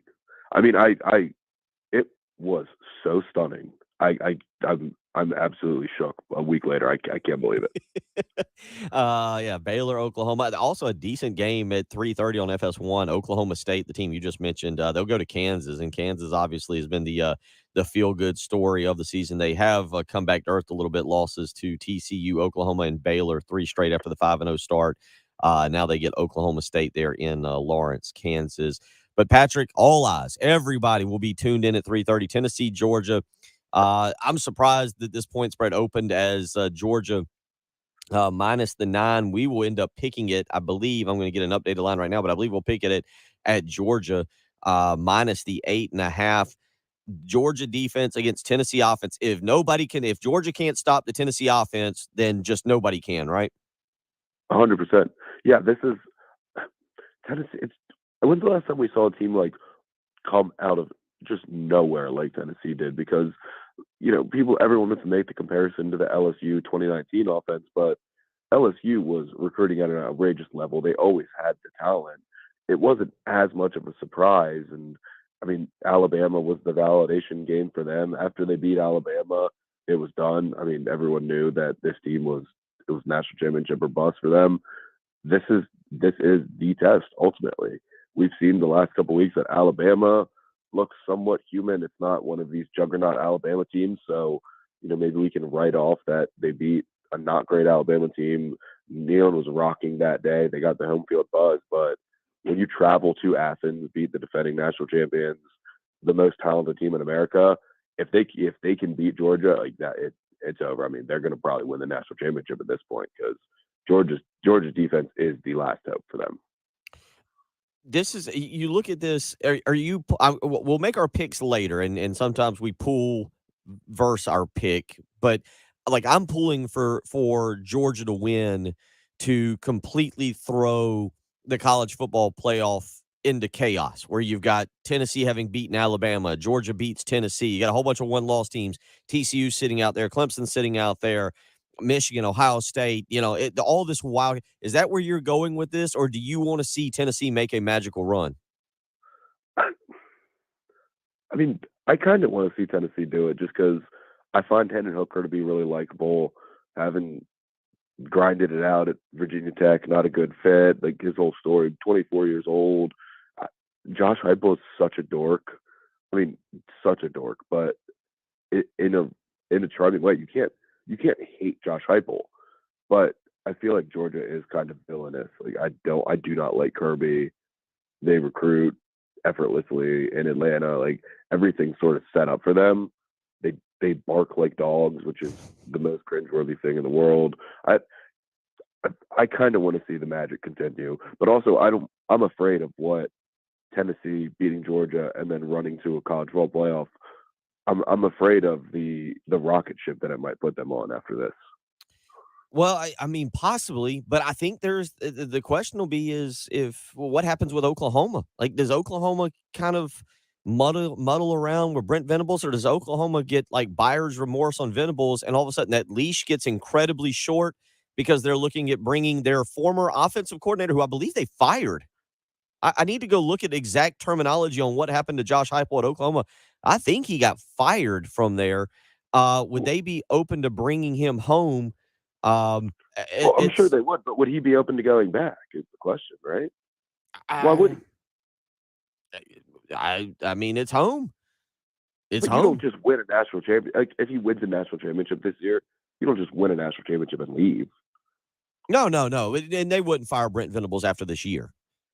They wouldn't fire. I mean, I'm just thinking too, like I think they're willing to give Brent Venables 4 years, but or 4 or 5 years, but if Josh Heupel does this and Brent Venables say in year 2 goes 7-5, all of a sudden Oklahoma goes, 2 years, yeah, we're going to the SEC. Let's go ahead and see what Josh. I mean, I'm just saying it might shorten the leash a little bit, and that leash might have already been shortened considerably given what you've seen from Tennessee. I don't know. Here's Tennessee. We're not talking about Auburn plucking away Lane Kiffin because Ole Miss might not be able to afford to keep him. Like Tennessee can match any offer, right? I would assume so. I would assume most SEC schools will be able to match offer. I would even a Mississippi. But I think the state has weird, like it was that weird thing with Lane Kiffin where Mississippi couldn't give him some kind of extension because it was against government rules there in that state. I have to go back and look at the exact wording of that. But I guess the bottom line on that is it's going to be very interesting to see what happens on Saturday. We'll continue talking about this. We'll pick this game in a little while. We'll also discuss the night slate. A couple really interesting games, including that one you're terrified to try and figure out what to do, Alabama and LSU. Do you go to the South Carolina Vanderbilt game and run the risk of missing a epic game in Baton Rouge, or do you go to the bar and take in both games and likely cause Alabama to win by 40? We'll discuss that with you a little bit. It's Patrick Perret, Bill Gunner, producer Ed Bird. It's the early game. 107.5 The Game. Keep up with our 15th anniversary podcast by downloading our 107.5 The Game app or at 1075thegame.com. Sponsored by Lexington Orthopedics and Sports Medicine on your home of the Gamecocks. 107.5 The Game. Sponsored by Staples Stores. An accident blocking the right lane, 26 eastbound between Broad River exit 97 and the Broad River Valentine exit 101. Also, an accident at Longs Pond Road and Muddy Springs Road. Staples is your one-stop destination for shipping supplies and services. And right now, get 50% off shipping boxes, mailers, or tubes when you buy 5 of the same item. Offer ends 12/31. Exclusions apply. Visit staplesconnect.com/shipping for details. Staples, the best kept secret in shipping. Life Matters, a great article explaining how scenes from the Hobbit movie were shot. Both actors were about the same size, but one needed to be a tall wizard and the other half his size, a hobbit. Oh, I knew reality was being circumvented, but it was neat to know how they did it. In life, we face problems. Even though we know God will make it work out for good, sometimes it feels great just to have an idea of how He's going to do it. Well, I can't tell you how God makes everything work together for our benefit, but He does. That's the reason why Paul said we can give thanks in all circumstances. God is working for His children. I know not everything that happens is good, and we're told to be thankful in everything, not for everything. But rest assured, in all of our circumstances, God is there to help. This is Pastor Stephen Chitty. Remember, friends, life matters, and so do you. Go to clcolumbia.com for in-person and live streaming service times. This football season and every football season, come to campus and catch a game. Whatever the game, whoever you're with, just catch a game. Find your tickets online at GamecocksOnline.com.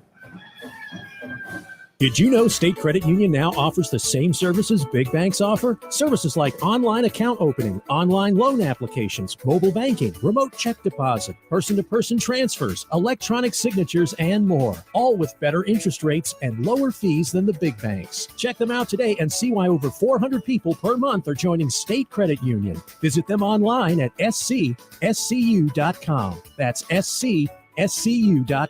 Equal housing lender, federally insured by the NCUA. Hey, sports fans, score a rewarding new career and great employee benefits with South Carolina Department of Corrections. There's increased pay for many positions and sign-on bonuses starting at $7,500.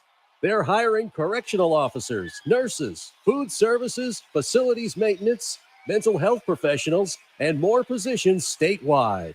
Visit joinscdc.com to apply today. You've been waiting, and it's finally here. The newly designed, newly refined 2023 CRV from Honda of Columbia. This all-new SUV is perfect for nearly every lifestyle and has a fresh new look inside and out. Must-see CRV upgrades include more room for you and your cargo, a smoother ride, modern tech and safety, responsiveness, and great MPG. What's more, they're in stock. Hurry in while the selection is best at Honda of Columbia, Highway 378 at I-20.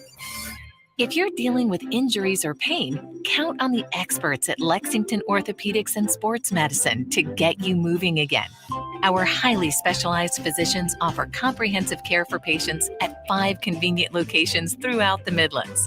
Whether you're an athlete looking to return to your sport after injury or someone who needs help for knee, hip, elbow, shoulder, or foot pain, we're here for you.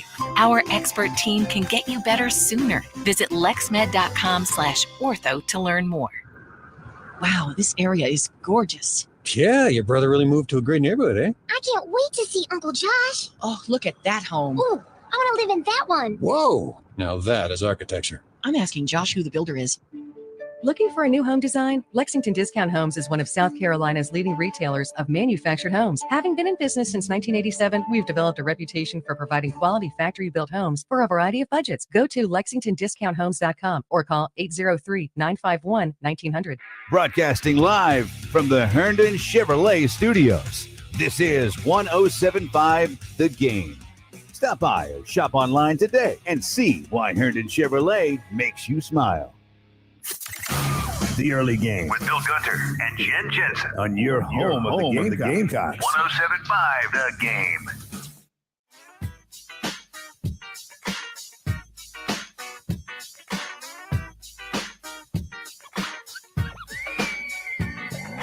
Final segment of this hour. Coming up in hour number 3, we'll give you a chance to win a pair of tickets to the women's basketball home opener next Monday night against East Tennessee State. So continue to stay tuned for that. Also, Chris Deering coming up.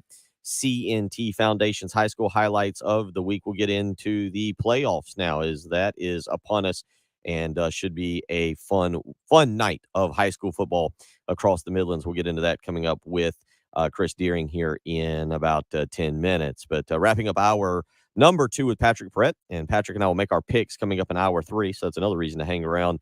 The Saturday night slate of football games, Patrick, though, this is beautiful. I mean, this is 3-4 televisions worth of football games. I'm glad that for once I can actually enjoy it from my house, since South Carolina's going to be on the road.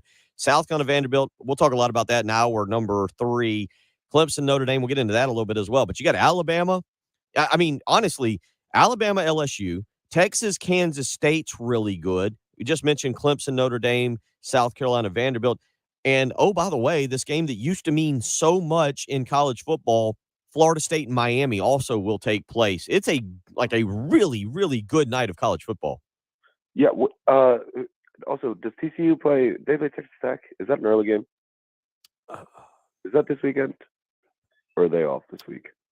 You've been Just trying to think of all the playoff implications, because I mean it really is a good schedule.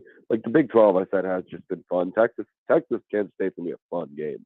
Obviously, the SEC schedule speaks for itself, and yeah, I mean Florida State, Miami, like, no one's caring about that game right now. I mean it does feel like all the Florida programs are in a weird spot right now. Like you kind of feel like the trajectory is up for all of them, but all of them are having disappointing seasons. I mean, not Florida State compared to what they expected, but when you beat LSU in New Orleans week 1, you probably expected the season to go better than it has, and they've had injury problems and stuff like that, but it does appear that Mike Norvell is the guy.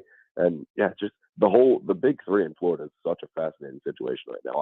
I don't know who is in the best position to like take the edge over the other two. I don't know if there's anyone.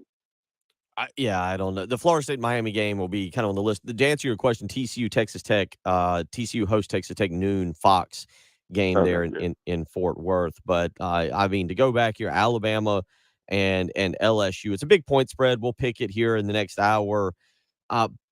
It does make you wonder, can Brian Kelly, can LSU pull off some late night Baton Rouge Death Valley magic and get this thing to the fourth quarter and force Bryce Young or Alabama to have to make a play or two to win the ball game? Yeah, I mean the environment's gonna be insane. LSU, I think, was gifted a top 10 ranking.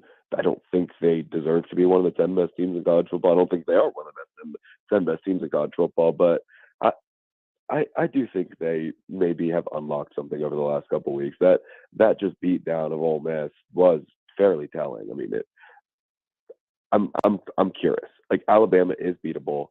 LSU can apply some pressure early, get them on their heels. Alabama's receivers are nothing special. So if Bryce Young has to do it all by himself, he's fully capable of doing that, but it would not be a good situation. I mean, Alabama needs to bring it early if they're gonna go into Death Valley and sort of quiet that crowd and neutralize them. We will continue discussing this. It's going to be a fun weekend of college football. Patrick will take a little break, get some breakfast, and then join us back about 8:20 as we will get into that South Carolina Vanderbilt game and a few other ones. And the Clemson Notre Dame's a big game. And as Craig says on our live stream, Patrick, South Bend is going to be 40 to 50 mile per hour winds, torrential downpours, and in the 40s. I don't know about the winds. I'll have to check that. I hadn't seen that. That'll look. And Steve from Blythewood. Yeah, I'll check it out. Steve from Blythewood has a good point. Says, Bill, when you say you'll go back and look that up, what percentage of the ones do you actually go back and look up? I'm guessing 0. I've already forgot what I was going back to look up. But I know we'll do hour 3. We'll catch up with you in 20 minutes, Patrick. Celebrating our 15th anniversary is Columbia's Sports Talk Station, sponsored by Lexington Orthopedics and Sports Medicine.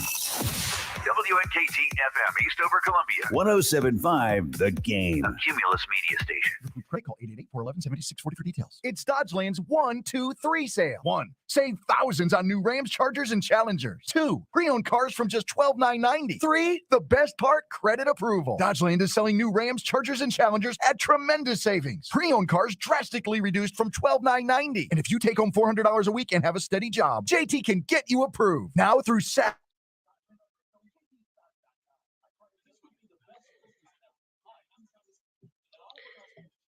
I don't know if Ray is still on here, but I have not found, and I've kind of been looking throughout the morning. The old text message system that we had, would tell me I had a search feature. Good Lord. But our old text message system, I wonder if I can. There we go. All right.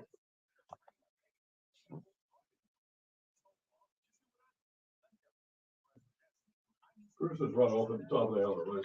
Yeah. And do you have his phone number? I got it, 2608072. I think that's right, but yeah. I don't know if Ray's still on here, but it doesn't show me if he's blocked. Nobody should be blocked. It doesn't matter how annoying anybody is or what they say. People can ignore it. But I don't want him to be blocked, but I don't see it on here. I found basic information. Anyway. Yeah, but anyway. Yeah, I don't see anything on there.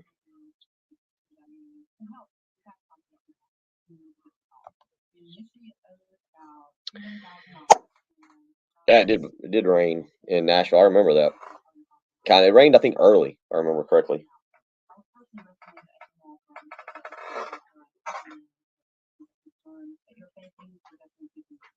Great to know we have changed people's lives for the better. Hi, this is local attorney John Exton with the Exton Law Firm. For over a decade, our office has been dedicated to helping hardworking individuals and businesses solve tax problems for good. If you have years of without tax returns or are facing IRS wage levies, bank levies, or tax liens, call our office today, 771-9800. Or go to ExtonLawFirm.com. That's ECTON lawfirm.com. Let's get your tax problem solved for good. Call today.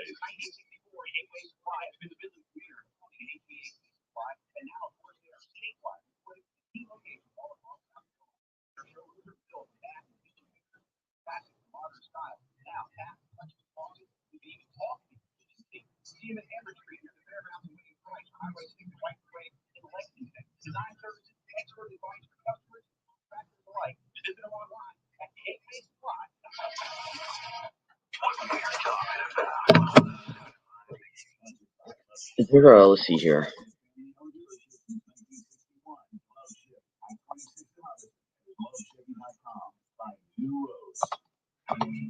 Football Friday. Ready for the weekend.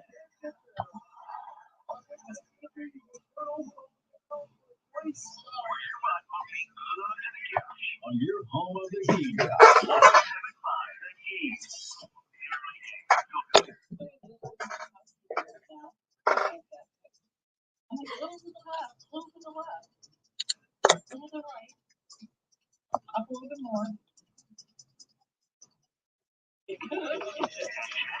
Decorating the studio is 6:37 in the morning. You're listening to Rutgers and Jensen. If you're watching on the live stream, see us entertain ourselves. If I try to move a flag around and stuff to the wall.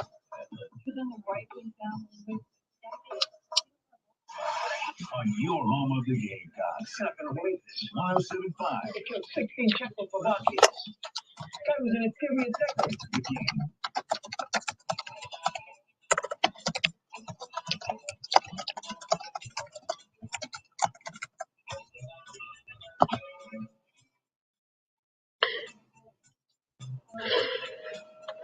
Final hour of the week as we roll along to what should be a great Saturday of college football. We're just talking about that Saturday night schedule, and that should be very, very fun. But tonight, across the state, we get going with the high school playoffs. Joining me now, as he does each and every Friday at this time, for the CNT Foundation's high school highlights of the week. CNT Foundation's repair and crawl space experts, proudly serving South Carolina, Georgia, North Carolina, is Chris Deary. And Chris, just a week ago, we were starting the season, and then we blinked, and now it's playoff time.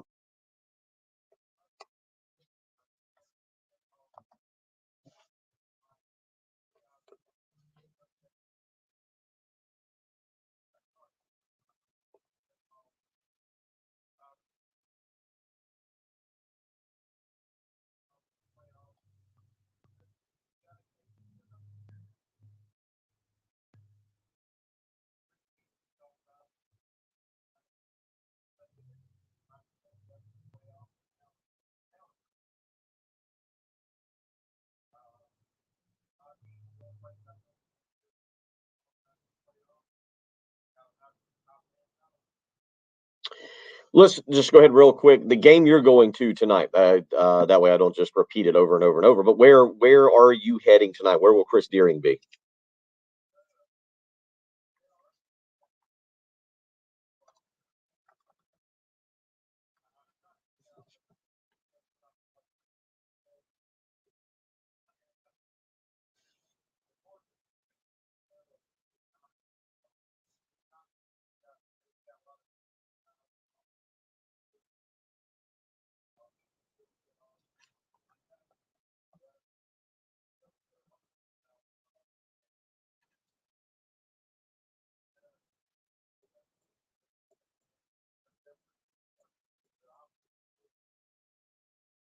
Okay. All right. Well, let's look at a few games. Let's start the 5A. A few games that are right here in the Midlands. If you want to get out here in the Midlands and go check them out, two of them here. Boiling Springs will travel to Blythewood, and Wando makes the trip up from Charleston to take on Lexington.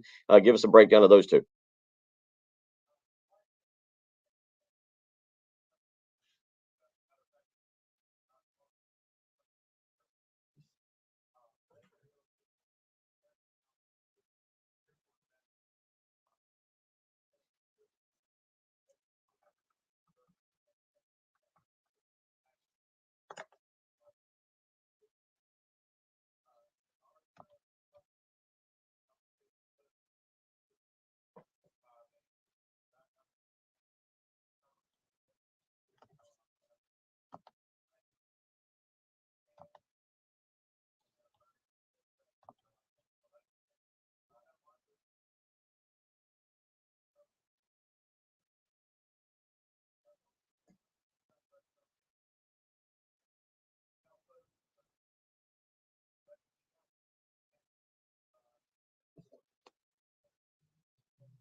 Dutch Fork also at home tonight. You just mentioned them. I'm assuming that Dutch Fork should have very little problem tonight.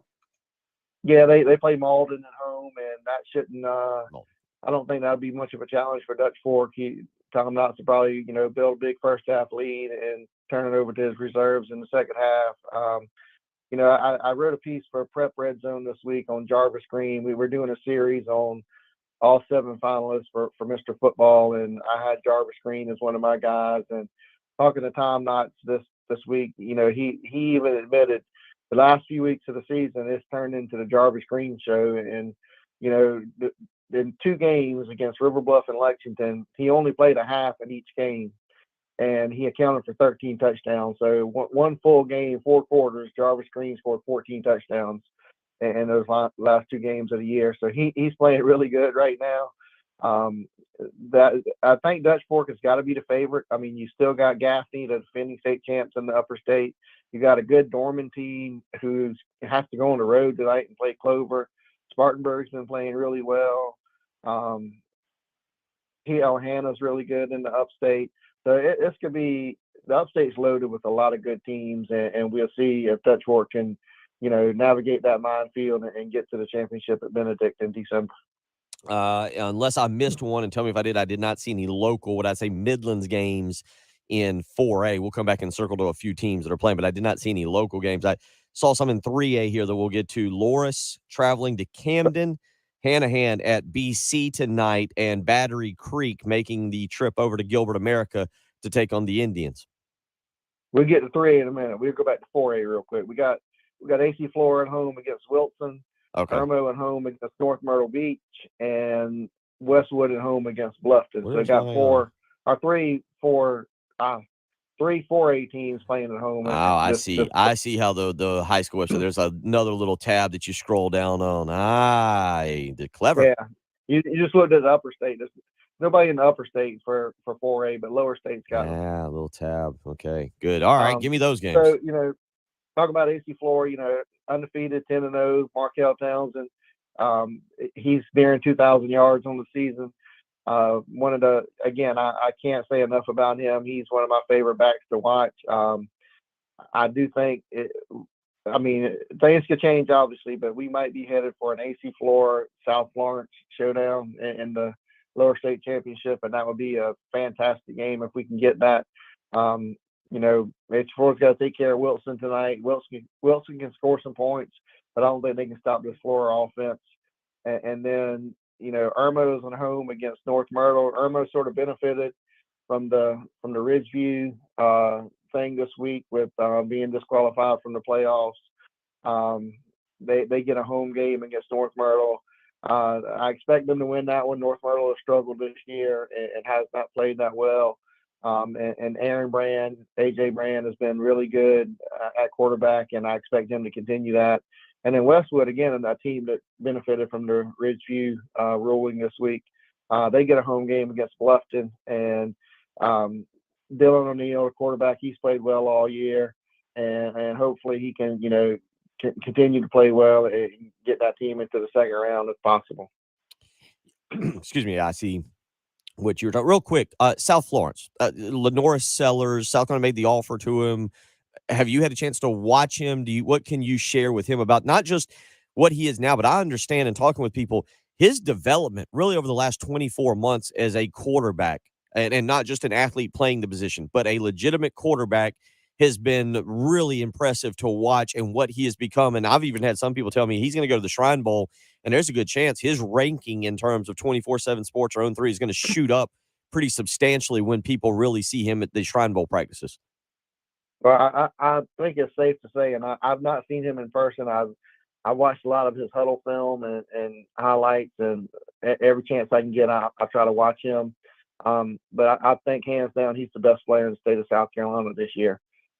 He's proven it. He's been talking about Wilson. I think in that game against Wilson, he had 6 or 7 touchdown passes in the first half against them. So he's the real deal, and he has really developed, I think, over the last 2 years. He was on everybody's radar as coming out of his sophomore year, going into his junior year, but no one had him rated as the top player in that class at that time. And I think right now, without question, I think he's the top player in South Carolina, any position even. So he's really good. I'm keeping my fingers crossed we can get that South Florence AC Flora game. That would be here in Columbia at Memorial Stadium. And if we can get that matchup, I would highly suggest everybody get out to watch this kid play. Let's go to the 3A that I decided to skip right over 4A because I don't know how to use a computer. Going to 3A, I've got Loris and Camden, Hanahan, BC, Battery Creek, and Gilbert, and I'm sure I'm missing another one because I'm just now learning that you have to scroll another tab to get to the bottom. Oh, no, that's you covered them all. Oh, right good. there. Okay, I finally figured it out. Doesn't take much on I know this program. technology's hard, but Yeah. it's very hard. Yeah. Camden, I think for Camden, they had some bumps in the road early in the season. They've gotten better as the year's gone on. Grayson White at quarterback has been really good. Cortez Lane is one of my favorite players to watch when I go see Camden play. The Hickman kid, the running back, is over 1,000 yards. And then you talk about their defense with Xavier McLeod. And yeah, I know people are saying, my God, this guy's saying Sellers is better than McLeod. I think so right now, in my opinion. So got Xavier McLeod on defense. Wilson Nash, the linebacker for Camden, has been really good. He was actually the statewide player of the week by the Coaches Association this week. So I like this Camden team. They're tested in the playoffs. They played in the last 2 3A state championships. They come up short both times against Dillon. So they know what it takes to win in the postseason, and I expect them to really make a deep run in the playoffs. And then talking about Hanahan, Brooklyn Casey, a couple of Brooklyn Casey stars I think are going to be game time decisions tonight. Tanner Staten and Deshaun Washington, they got hurt late in the game last week against Gilbert. From what I can gather this week, they could be sort of game time decisions to see if they play. And Hanahan's got a big running back that's really good, like 230-pound kid that plays running back and hard to tackle. So it'll be a stiff test for this BC defense and to see where they can find some offense. Nas Mays, I think, will probably, if those two guys are out on offense for BC, I think they're going to have to give the ball to Mays and let him go and see how far he can carry them. And then Gilbert, we've talked all year about those two running backs, Elias Graham Woodbury and Jaden Allen Hendricks. Last week against BC for the region championship, I think Graham Woodbury went for 183 yards and 3 touchdowns, and Allen Hendricks went for 129 and 2 touchdowns. So, those are really good backs. I do think they want to get a little more out of their passing game. This might be a chance against Battery Creek. I think they should win easily against Battery Creek, and I think this might be a chance maybe to get the passing game going a little bit, throw it around, and see what they can get going with the passing attack. He's Chris Deering joining us as he does each and every week for the CNT Foundation's High School Highlights of the Week. CNT Foundation's your Columbia repair and crawl space experts. Appreciate them sponsoring this segment. On the text line, Newberry Chris weighs in, and Chris, as you would expect, he says, keep an eye on Newberry the next year or two. Made the playoffs and loaded with 9th and 10th graders, including the quarterback and main wideouts. 2A tonight, Newberry will host Batesburg-Leesville. That's one of those just fun kind of rural games where the fans are fully invested in their programs, alma maters, whatever, and that should be a good one. It's a 3 seed versus 4 seed, and the winner, unfortunately, will likely get Abbeville, who's hosting Columbia tonight, but Newberry-Batesburg. Well, yeah, I wrote about that one on Prep Red Zone this week. I had the 2A Upper State. And historically, if you go back to the 90s, early 2000s, this game was probably for upper or lower state championship. Historically, these programs have been really good. A little bit of downturn right now, and he's right that Newberry is good. They're young. They've gotten better as the season's gone on. I know they really struggled in the non-region portion of the schedule and got better once region play got here. So I think those kids have, gotten some experience and gotten better. O.D. Robinson, I think, is one of their top players. So he's really good. And then this Batesburg-Leesville team, one kid, he's actually taking a couple of visits to South Carolina. I think Patrick Swigert, big defensive end, tight end type of kid. He's really good, but they're young as well at Batesburg. They got a young skill set of players, and been a struggle this year for them. But like I said, somebody's gonna win that game and likely go on the road next week and face Abbeville. And I think just getting another week of practice and getting another chance to play in the spotlight will be good for either one of these programs. Gray Collegiate looking to go back-to-back this year. Fox Creek will travel up to Gray Collegiate tonight. That's one of the 2A games, Liberty and Saluda as well. A couple others in 2A that stand out to you.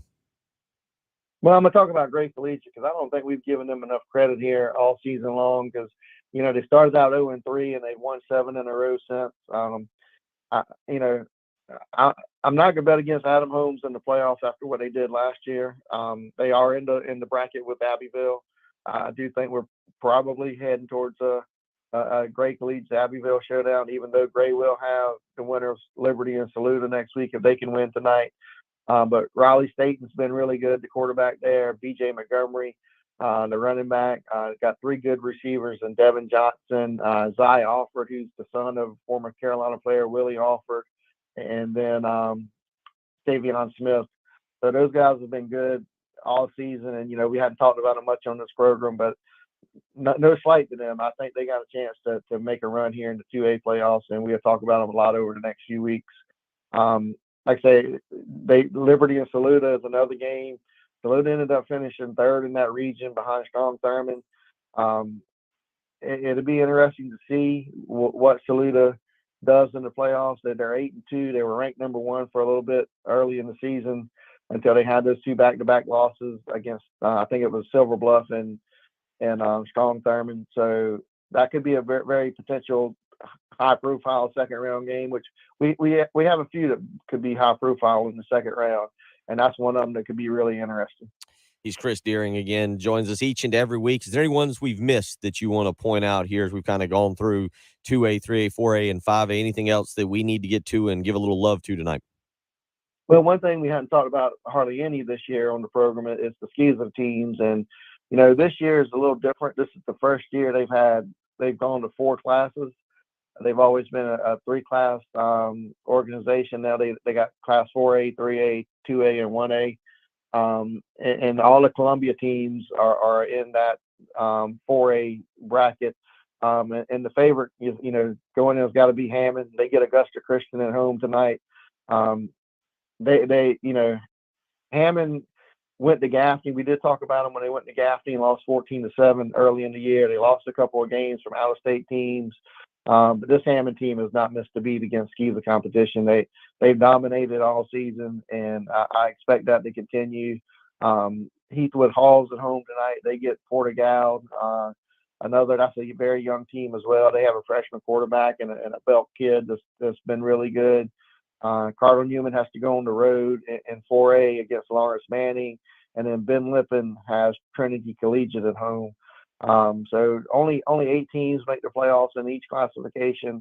So they'll be crowning the state championship in 2 weeks from now. So probably, I don't know, if I had to make a pick right now, I'm gonna pick a Hammond Ben Lippen state championship final, and that'll be played down at Charleston Southern in 2 weeks. We look forward to keeping up with you on it. Obviously, we'll get back next week. You just mentioned it. Potential for a lot of great matchups in round 2, but good luck to all the coaches and the parents and the kids out there tonight. Should be a lot of fun, great weather. And Chris, good luck in your travels, and look forward to catching up with you next week. Sounds good, Bill. Y'all have a great weekend. You too. Chris Deering, as he does each and every week, joining us for the CNT Foundation's High School Highlights of the Week. Big thank you to CNT Foundations for sponsoring that segment. You can give them a phone call, 843-405-7022. We'll come back. We'll get Patrick Perret back on the line, and we'll start making some picks. It's the early game on 107.5 The Game. 107.5 The Game's 15th Anniversary Rewind. 2010. Alabama beats Texas 37-21 to win the national title in college football. The New Orleans Saints beat the Indy Colts 31-17 in the Super Bowl. Duke edges Butler to win the NCAA men's basketball championship. UConn beats Stanford to complete a perfect season. The South Carolina men's basketball team went 15-16. The women finished 14-14. The football team went 9-5 and won the SEC East, losing to number 2 Auburn in the SEC championship game. And the Gamecocks baseball team beat UCLA to win the national championship. South Carolina wins the College World Series. Our 15th anniversary celebration on 107.5 The Game is sponsored by Lexington Orthopedics and Sports Medicine, getting you better sooner. On your home of the Gamecocks, 107.5 The Game. This is Boomer Esiason with the CBS Sports Minute. Want to see a matchup of 2 quarterbacks under intense pressure this weekend? Watch Vegas at Jacksonville and focus on Derek Carr coming off an embarrassing, those are his words, not mine, shutout in New Orleans, and mistake-prone Trevor Lawrence, who can't blame Urban Meyer for this year's problems. Elsewhere, the Jets' beleaguered Zach Wilson has really no margin for error against Buffalo.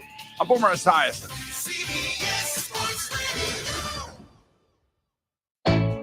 Buying a home? Rocket Mortgage will cover 1% of your rate for the first year at no cost to you, saving you hundreds, even thousands with Inflation Buster.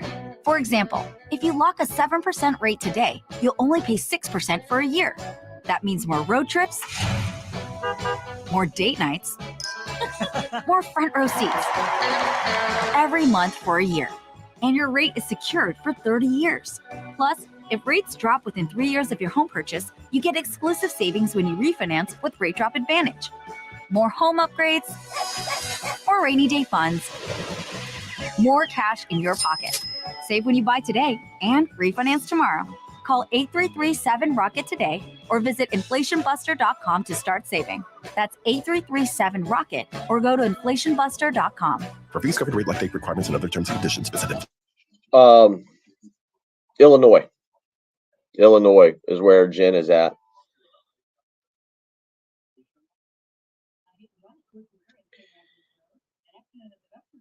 And I need to contact her later today. I just have tried to leave her alone a little bit because I know it's a lot for her and her family.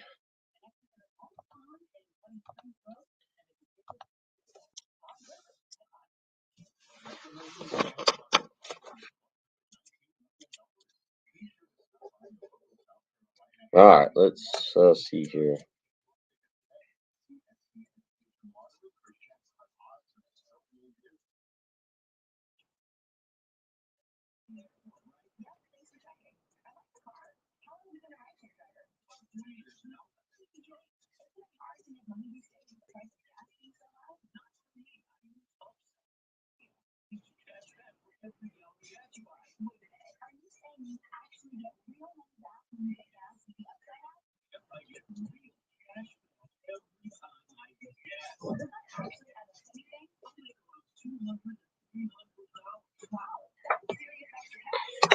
And a fifth game. We need a fifth game here.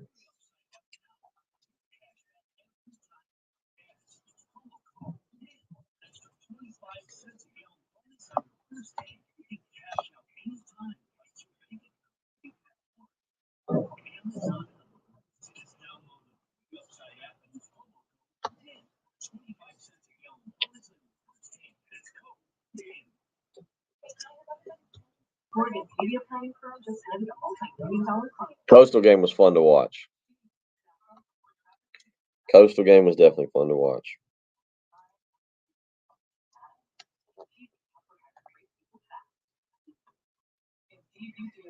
We instantly connect you with quality candidates whose resumes on Indeed match your job description. Visit Indeed.com/credit and get $75 for sponsored job. Terms and conditions apply. With Black Friday savings at Home Depot, you get top brand laundry sets with the latest tech to tackle any mess you might face this holiday. Like automatic fabric and load size detection for spills of any size, cookies and milk, like your favorite holiday sweater. Toddler of the house discovering just how fun cranberry sauce can be. Make more magic this holiday season. Let your new appliances handle the mess. Shop Black Friday savings and 30% off. Instantly save up to $750 on select LG laundry sets at Home Depot. How to do it? More time. Talk about it in the second to Home Depot or online. Every football season, come to campus and catch a game. Whatever the game, whatever your wins, just catch a game. Find your tickets online at Gamecocks.online.com. It's Cheeky's Jeep Ram 1-2-3 sale. 1. Save thousands on new Jeep and Rams. 2. Pre-owned cars from just $12.99. 3. The best part, credit approved. Cheeky's Jeep Ram is selling new Jeep and Rams at tremendous savings. Pre-owned cars drastically reduced from $12.99. And if you get home $400 a week, that's a steady job. Cheeky can get you approved. I'll do that. Yeah, the touchdown catch, that kid that they were comparing to Randy Moss. Is that the one you're talking about? That was a heck of a catch.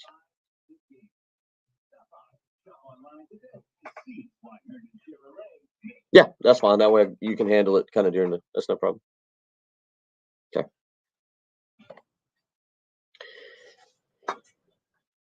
Oh, I've got 5 games we're going to pick. It's really a good weekend of college football. It'll be a lot of fun. So we will make some picks here coming up with Patrick Perret. Right now, though, I want to give you a chance to win a pair of tickets to the women's season opener Monday night. East Tennessee State will be in town to take on Dawn Staley's ball club over at Colonial Life Arena, 7 o'clock tip time in that. And if you give us a call, we'll take caller number 5. Mr. Ed, call number 5, 803-404-6100 is how you can join us. That is, did I say 7 o'clock? It's November 7th. It's an 8:30 tip according to Gamecocks Online. It'll be also on SEC Network, but South Carolina and East Tennessee State, caller number 5 right now. You can win a pair of tickets to catch Dawn Staley's Gamecocks take on East Tennessee State this coming Monday night, November the 7th. All right, Patrick, we are ready to go here. Let's go ahead. We'll jump into some of these picks so that we're not too rushed in the final segments. I've got 5 games. Should be a lot of fun here. South Carolina, Vanderbilt, Clemson, Notre Dame, Alabama, LSU, Tennessee, Georgia. And I went with Kentucky, Missouri because I think that one's really interesting. So let's start with that. We talked a little bit about that. Kentucky at Missouri. Kentucky's a 2.5-point favorite on Saturday. That is a noon game, 11 a.m. kick out in Columbia, Missouri. Where are you going? I think I want to go with Missouri here. I don't know if it's just recency bias, but Kentucky couldn't have looked worse last week. Missouri couldn't really have looked better. Kentucky's offensive line is not good, so I actually think that Missouri's defense is going to have another chance to feast again. I want to believe in Will Levis, partly because he might end up being the future Washington Commanders quarterback, but Sure. I've just not been sold on him this year. He's not looked good. So I'll take Missouri at home. Okay, going Missouri. Is it me? You kind of say that. I think I feel like what you're saying. Kentucky, something seems off. But is it off because they got beat by South Carolina without Will Levis and then they got throttled by Tennessee, or are they legitimately off right now? Right. And what have they just reached their ceiling? Like, I don't know. We had such high expectations for them this year. We both said that I think they were going to be the number 2 in the East. And yeah, it's just not going that way. Like, have they finally maxed out on sort of what they can be? And if they have a really good quarterback, they can be, a top 20-ish, 15-ish team. And on a down year, that's not what they're going to be. I don't know. I've also heard a bunch of rumors about Mark Stoops thinking that he's maxed out, might be heading to Auburn if they were interested. Yeah, I don't think they're interested, but we'll see. I'm with you. I'm gonna go Missouri. I was impressed with that Missouri team that I saw here last week. They're back home. I think it's given them new life. They've won back-to-back games. I know they only beat Vanderbilt by 3. The offensive performance is what sways me there. I'm with you. I think Missouri is able to put up some points there. Let's go to Alabama and LSU. We kind of talked about this one. I think you're terrified of making a plan here on Saturday night because if you go to the South Carolina game, you're in Nashville, as you've been.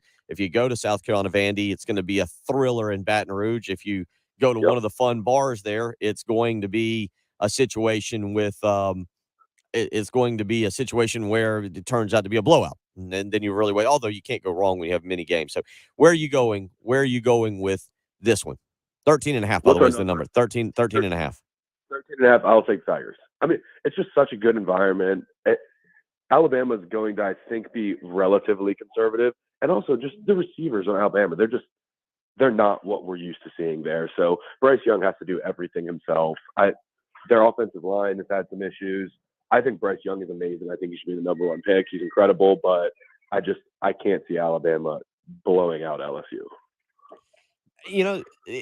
Brian Edwards has talked a lot about this game. He actually likes Patrick money line parlay. I looked at it. It's 14-1 odds with Tennessee and LSU kind of taking chances there. Like as he said, don't go like crazy on it. Don't, right. A relatively, it's 14-1 odds. But again, if you look at them on the road, obviously the Texas game, this would be just the 4th road game for Alabama this year. The 1-point win against Texas, they did throttle Arkansas, and a 3-point loss to Tennessee. I'm with you. I think Alabama wins this game, but I like the 13.5. I feel like LSU, Brian Kelly, that whole environment is going to keep it a little bit closer. So I'm gonna go with you on this and take LSU as well in that ball game. Let's go ahead and do Clemson and Notre Dame on Saturday night. Another game, weather forecast. I'm getting all kinds of stuff on the weather forecast. I have to physically look it up myself, but I've got Clemson here 3.5 at Notre Dame. Tigers off a bye week. Notre Dame is up and down, and I don't know what they're doing in Marcus Freeman's first year. Yeah, I mean, I do not want to pick Notre Dame, but I'm going to because of the weather thing. Like Clemson's just not, they're not capable of dominating the hook there. I think it's enough. I think if the weather truly is like that, then both teams are probably just going to try and stick on the ground. Notre Dame's not going to air it out against Clemson anyway. Their wide receivers are terrible. Clemson's defensive line would just feast anyway. So I think they're going to try and keep it on the ground and keep it a low-scoring game. I think Clemson will do the same thing if DJU is starting and they don't want him to have to push it through the wind and all that stuff. I'll just go with an ugly, scrappy, low-scoring 3-point game. I think Clemson will win though. You going just Clemson wins 3-0? Yeah, Clemson wins 6-3. Yeah. 6-3. That would be awful. That would be really bad television. There is a wind advisory in South Bend again tomorrow, calling for 64. The high of 64. This is throughout the day. I'm giving you the whole weather report. Winds southwest 20 to 30 miles per hour, and you just mentioned rain. 60% chance. Wind occasionally could gust over 40 miles per hour.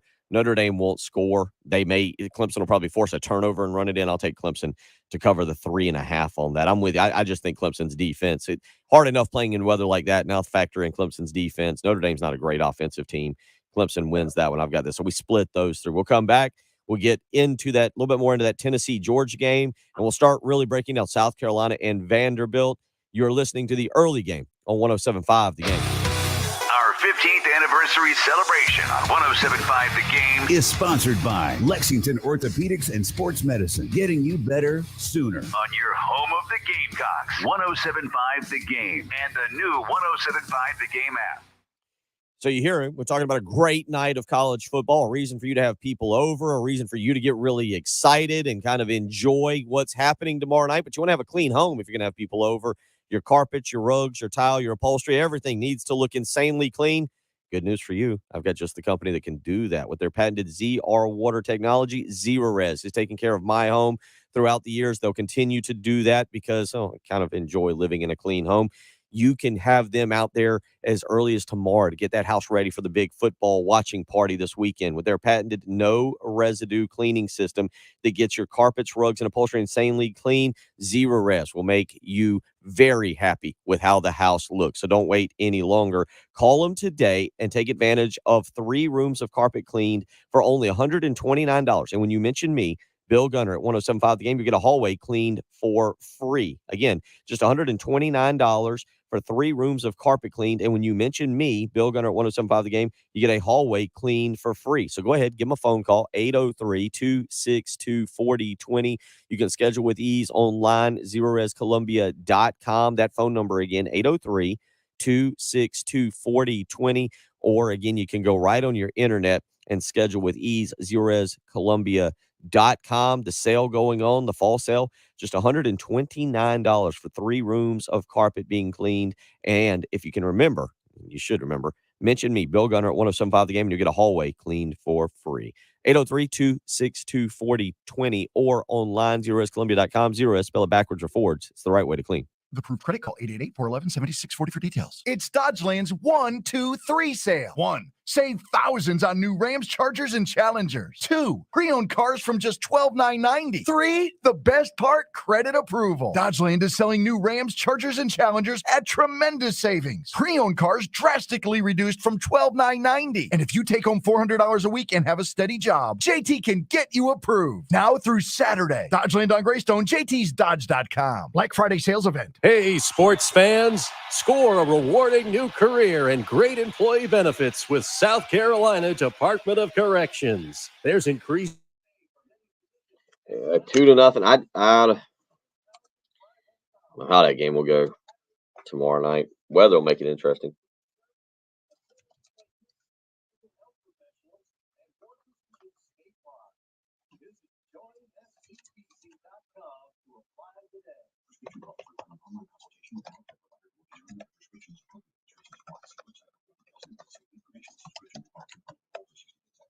Hey guys, did you know there's a generic form of Viagra that works just the same, but is 90% cheaper? And you can get it online?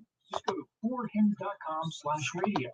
You'll get a free medical consultation, discreet shipping if prescribed, a 100% online process, and trusted generic alternatives to the biggest brands, and 90% off. That's right, it's generic for Viagra, the same active ingredient as brand name Viagra, but 90% cheaper. It's the same medication you get from your doctor, but with zero copay. No expense. 2-0. Yeah, there you go. 2-0. Results are guaranteed for your money back. To start your free online visit, you need to go to this exclusive address, 4hims.com/radio. That's 4hims.com/radio for your free online visit. FORHIMS.com/RADIO. Actually, Ohio State might have. Maybe to say I do to a studio assistant for clients who full rent villa. I gotta go back and start looking at the basketball schedule. Like the who all plays when and what and where. 13, yeah.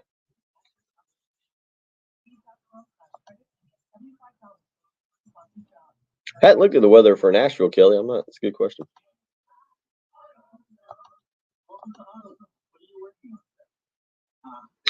We did not have good weeks last week picking games. It was very ugly. Let's see. That was a 1-5 weekend. And Patrick is now 24. and 28.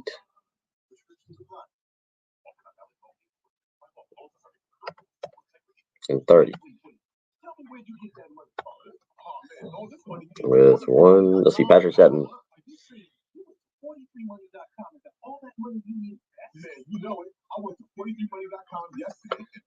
Patrick's locks of the week are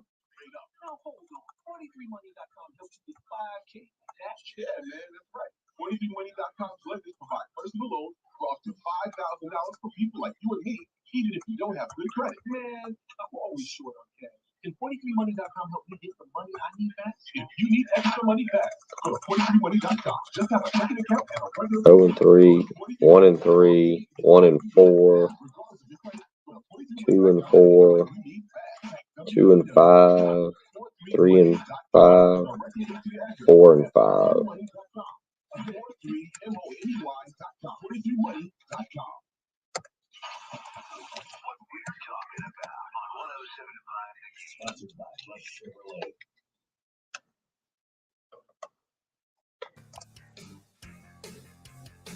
$8:39 on a Friday morning. Bill Gunner, Patrick Perret making some picks. Patrick, I was just looking it up for the season. Last week was awful.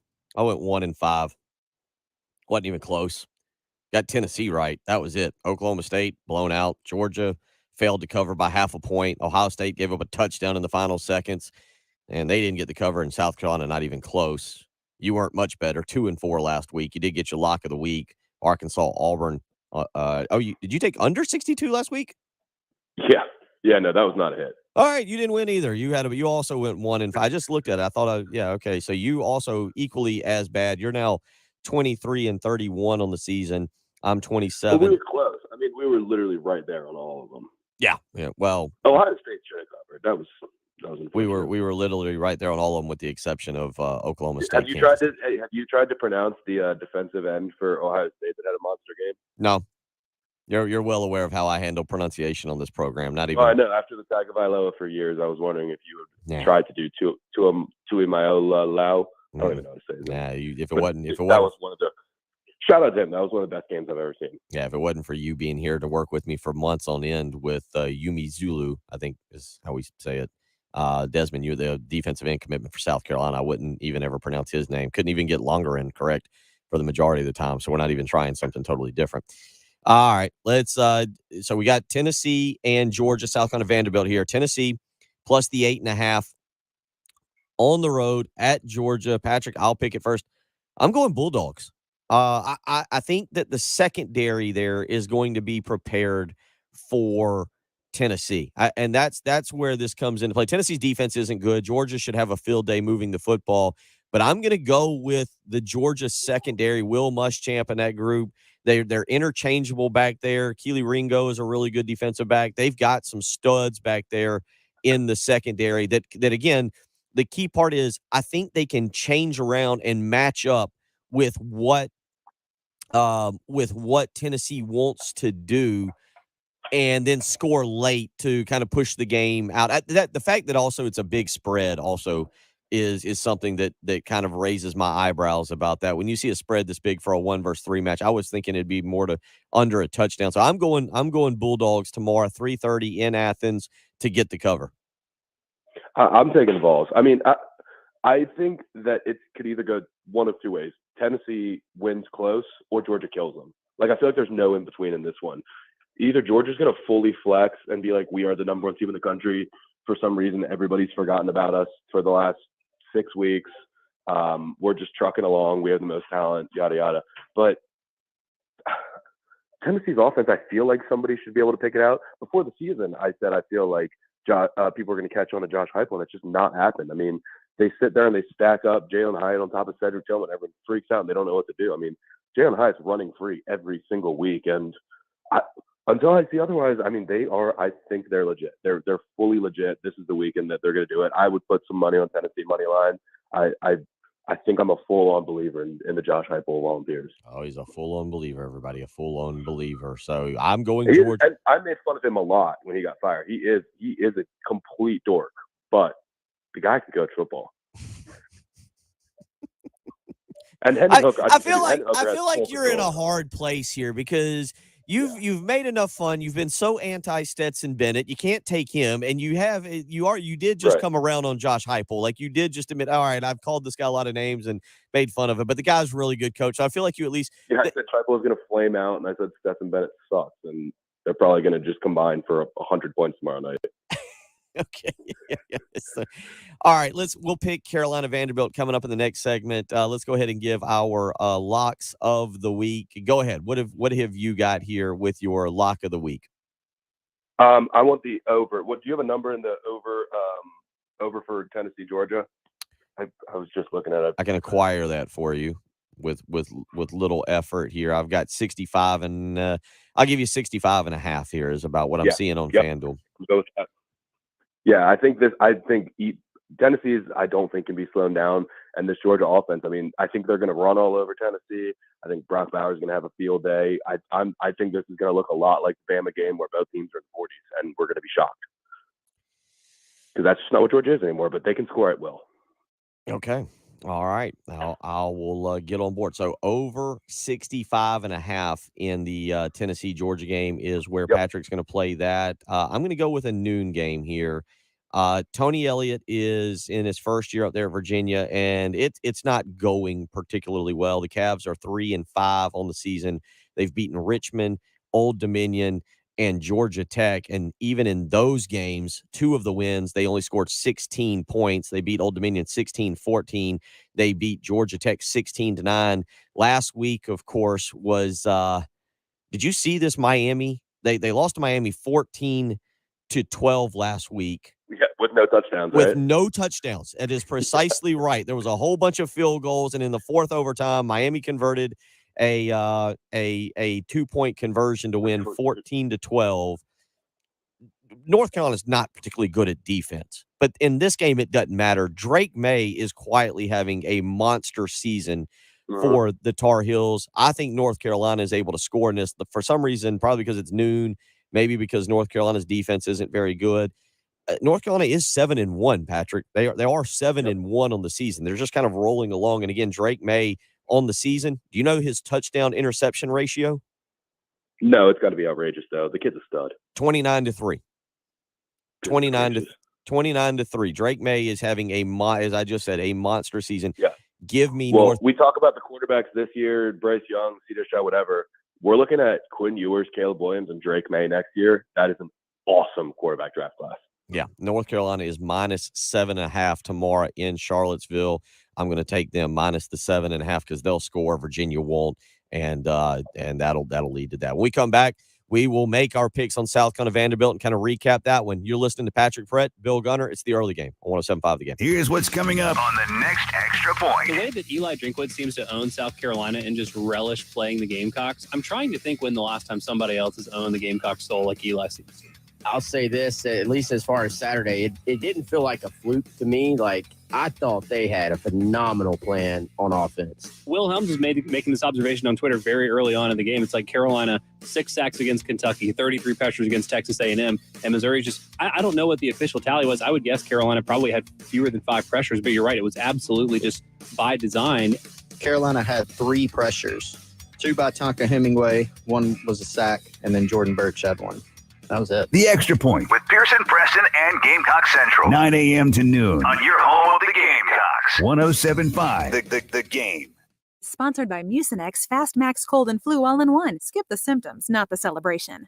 A hit and run at 26 westbound and Bush River, exit 108A. An accident Augusta Road near Columbia Avenue.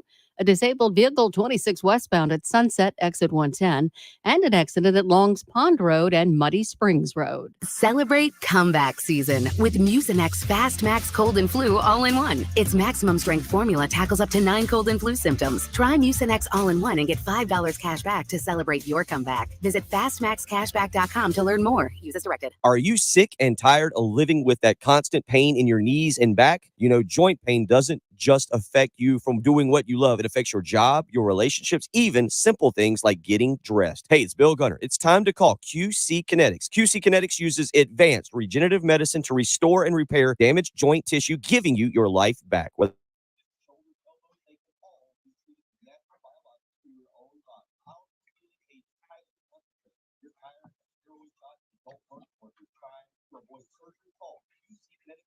schedule your free consultation. Rotovac is cutting-edge treatment for pain caused by arthritis or injury. No drugs, no pain meds, no downtime. This is an all-natural treatment to give you rapid relief.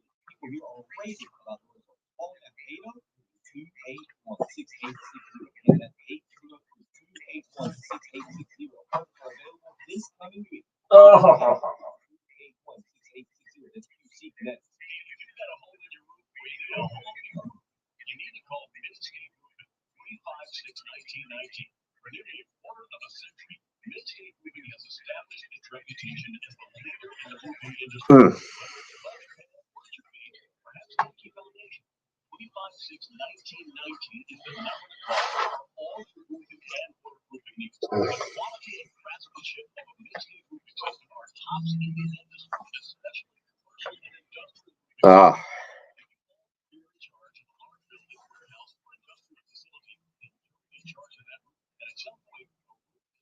Need some attention. So the number to call for advice, service, results, and a commitment to customer satisfaction is 356-1919. See all that Midstate has to offer you on MidstateRoofing.com. Tell them Midstate Twins. If you don't leak, let Midstate Roofing take a seat.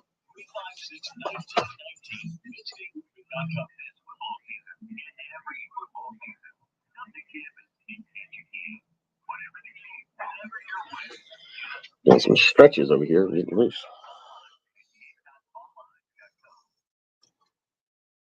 I'm here with Jacob Cox, one of our listeners who's the mortgage guru. While we're hearing about mortgage rates right now, Jacob, what's the market like? Now more than ever, it's important to many mortgages. When working in a volatile market, it's important to be well informed and have the ability to research. We'll take a look at and teach you access to next product and superior service.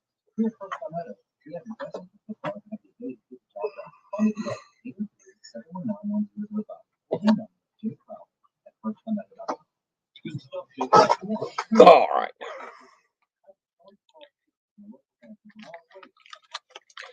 Let's see here. My locks of the week. Let's see. 0-1, 1-1.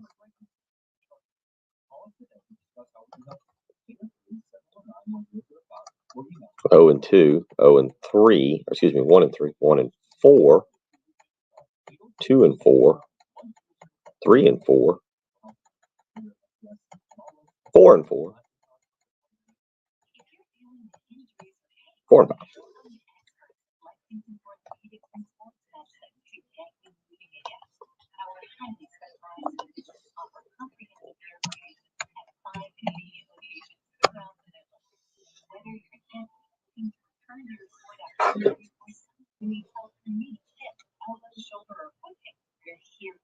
Our expert team can get you better sooner. Visit letsnet.com/support. Broadcasting live from the Vandy Chevrolet studio. It is 1075 The Game. Stop by, shop online today, and see why Herndon Chevrolet makes you smile. With Bill Gunther and Shannon Jennings on your home of the Gamecocks. Here on the Game 1075.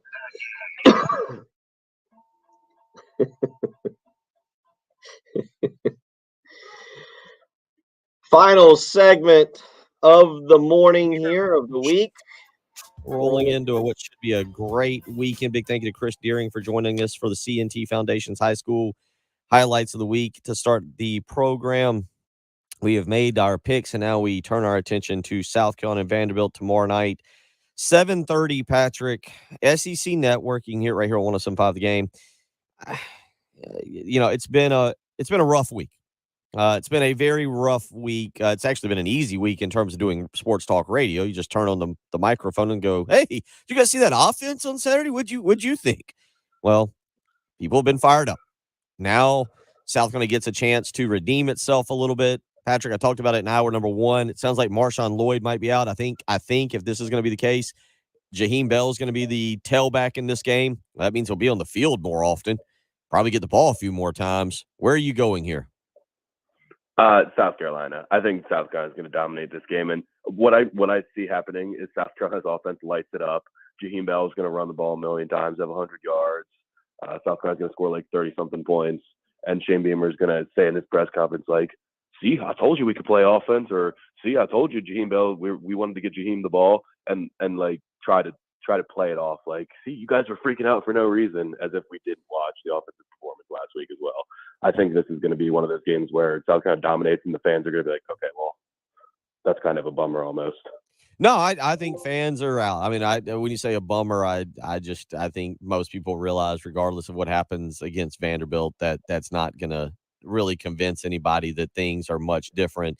At least it will get South Carolina Bowl eligible. And I kind of agree with you. I think going on the road, getting away from Williams-Brice Stadium, normally that's counterintuitive. You want the home crowd behind you, but let's face it, it's not like you're going into a raucous environment there in Nashville. And Patrick, I'm with you. I think they overcompensate and give it to Jaheim Bell.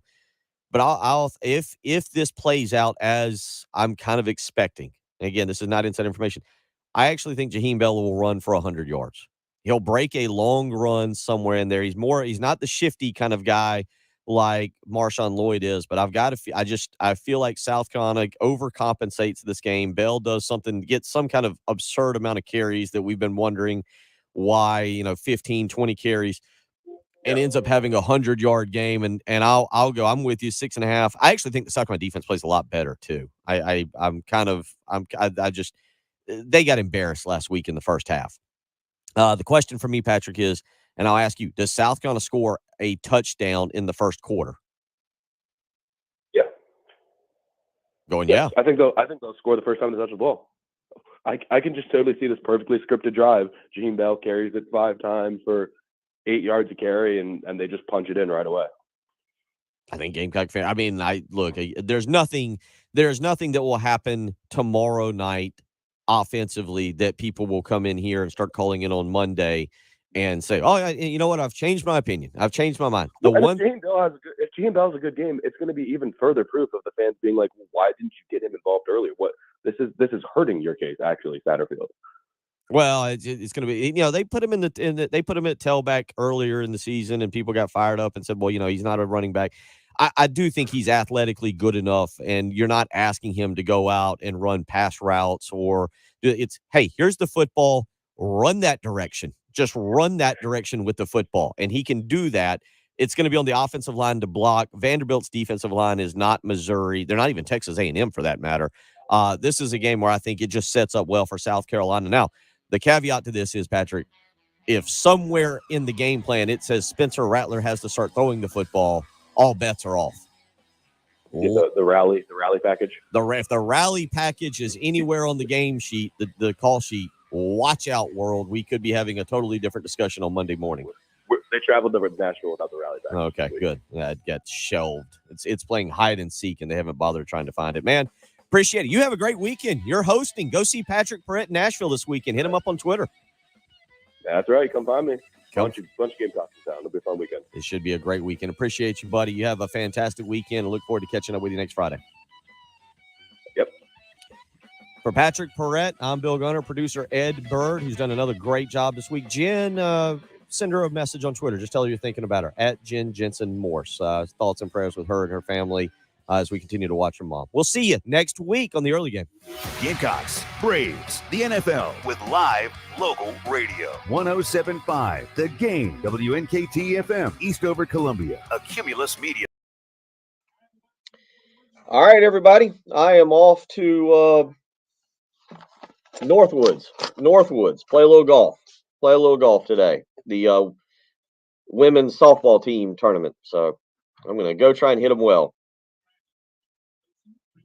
Y'all take care. If I can figure out how to turn this off.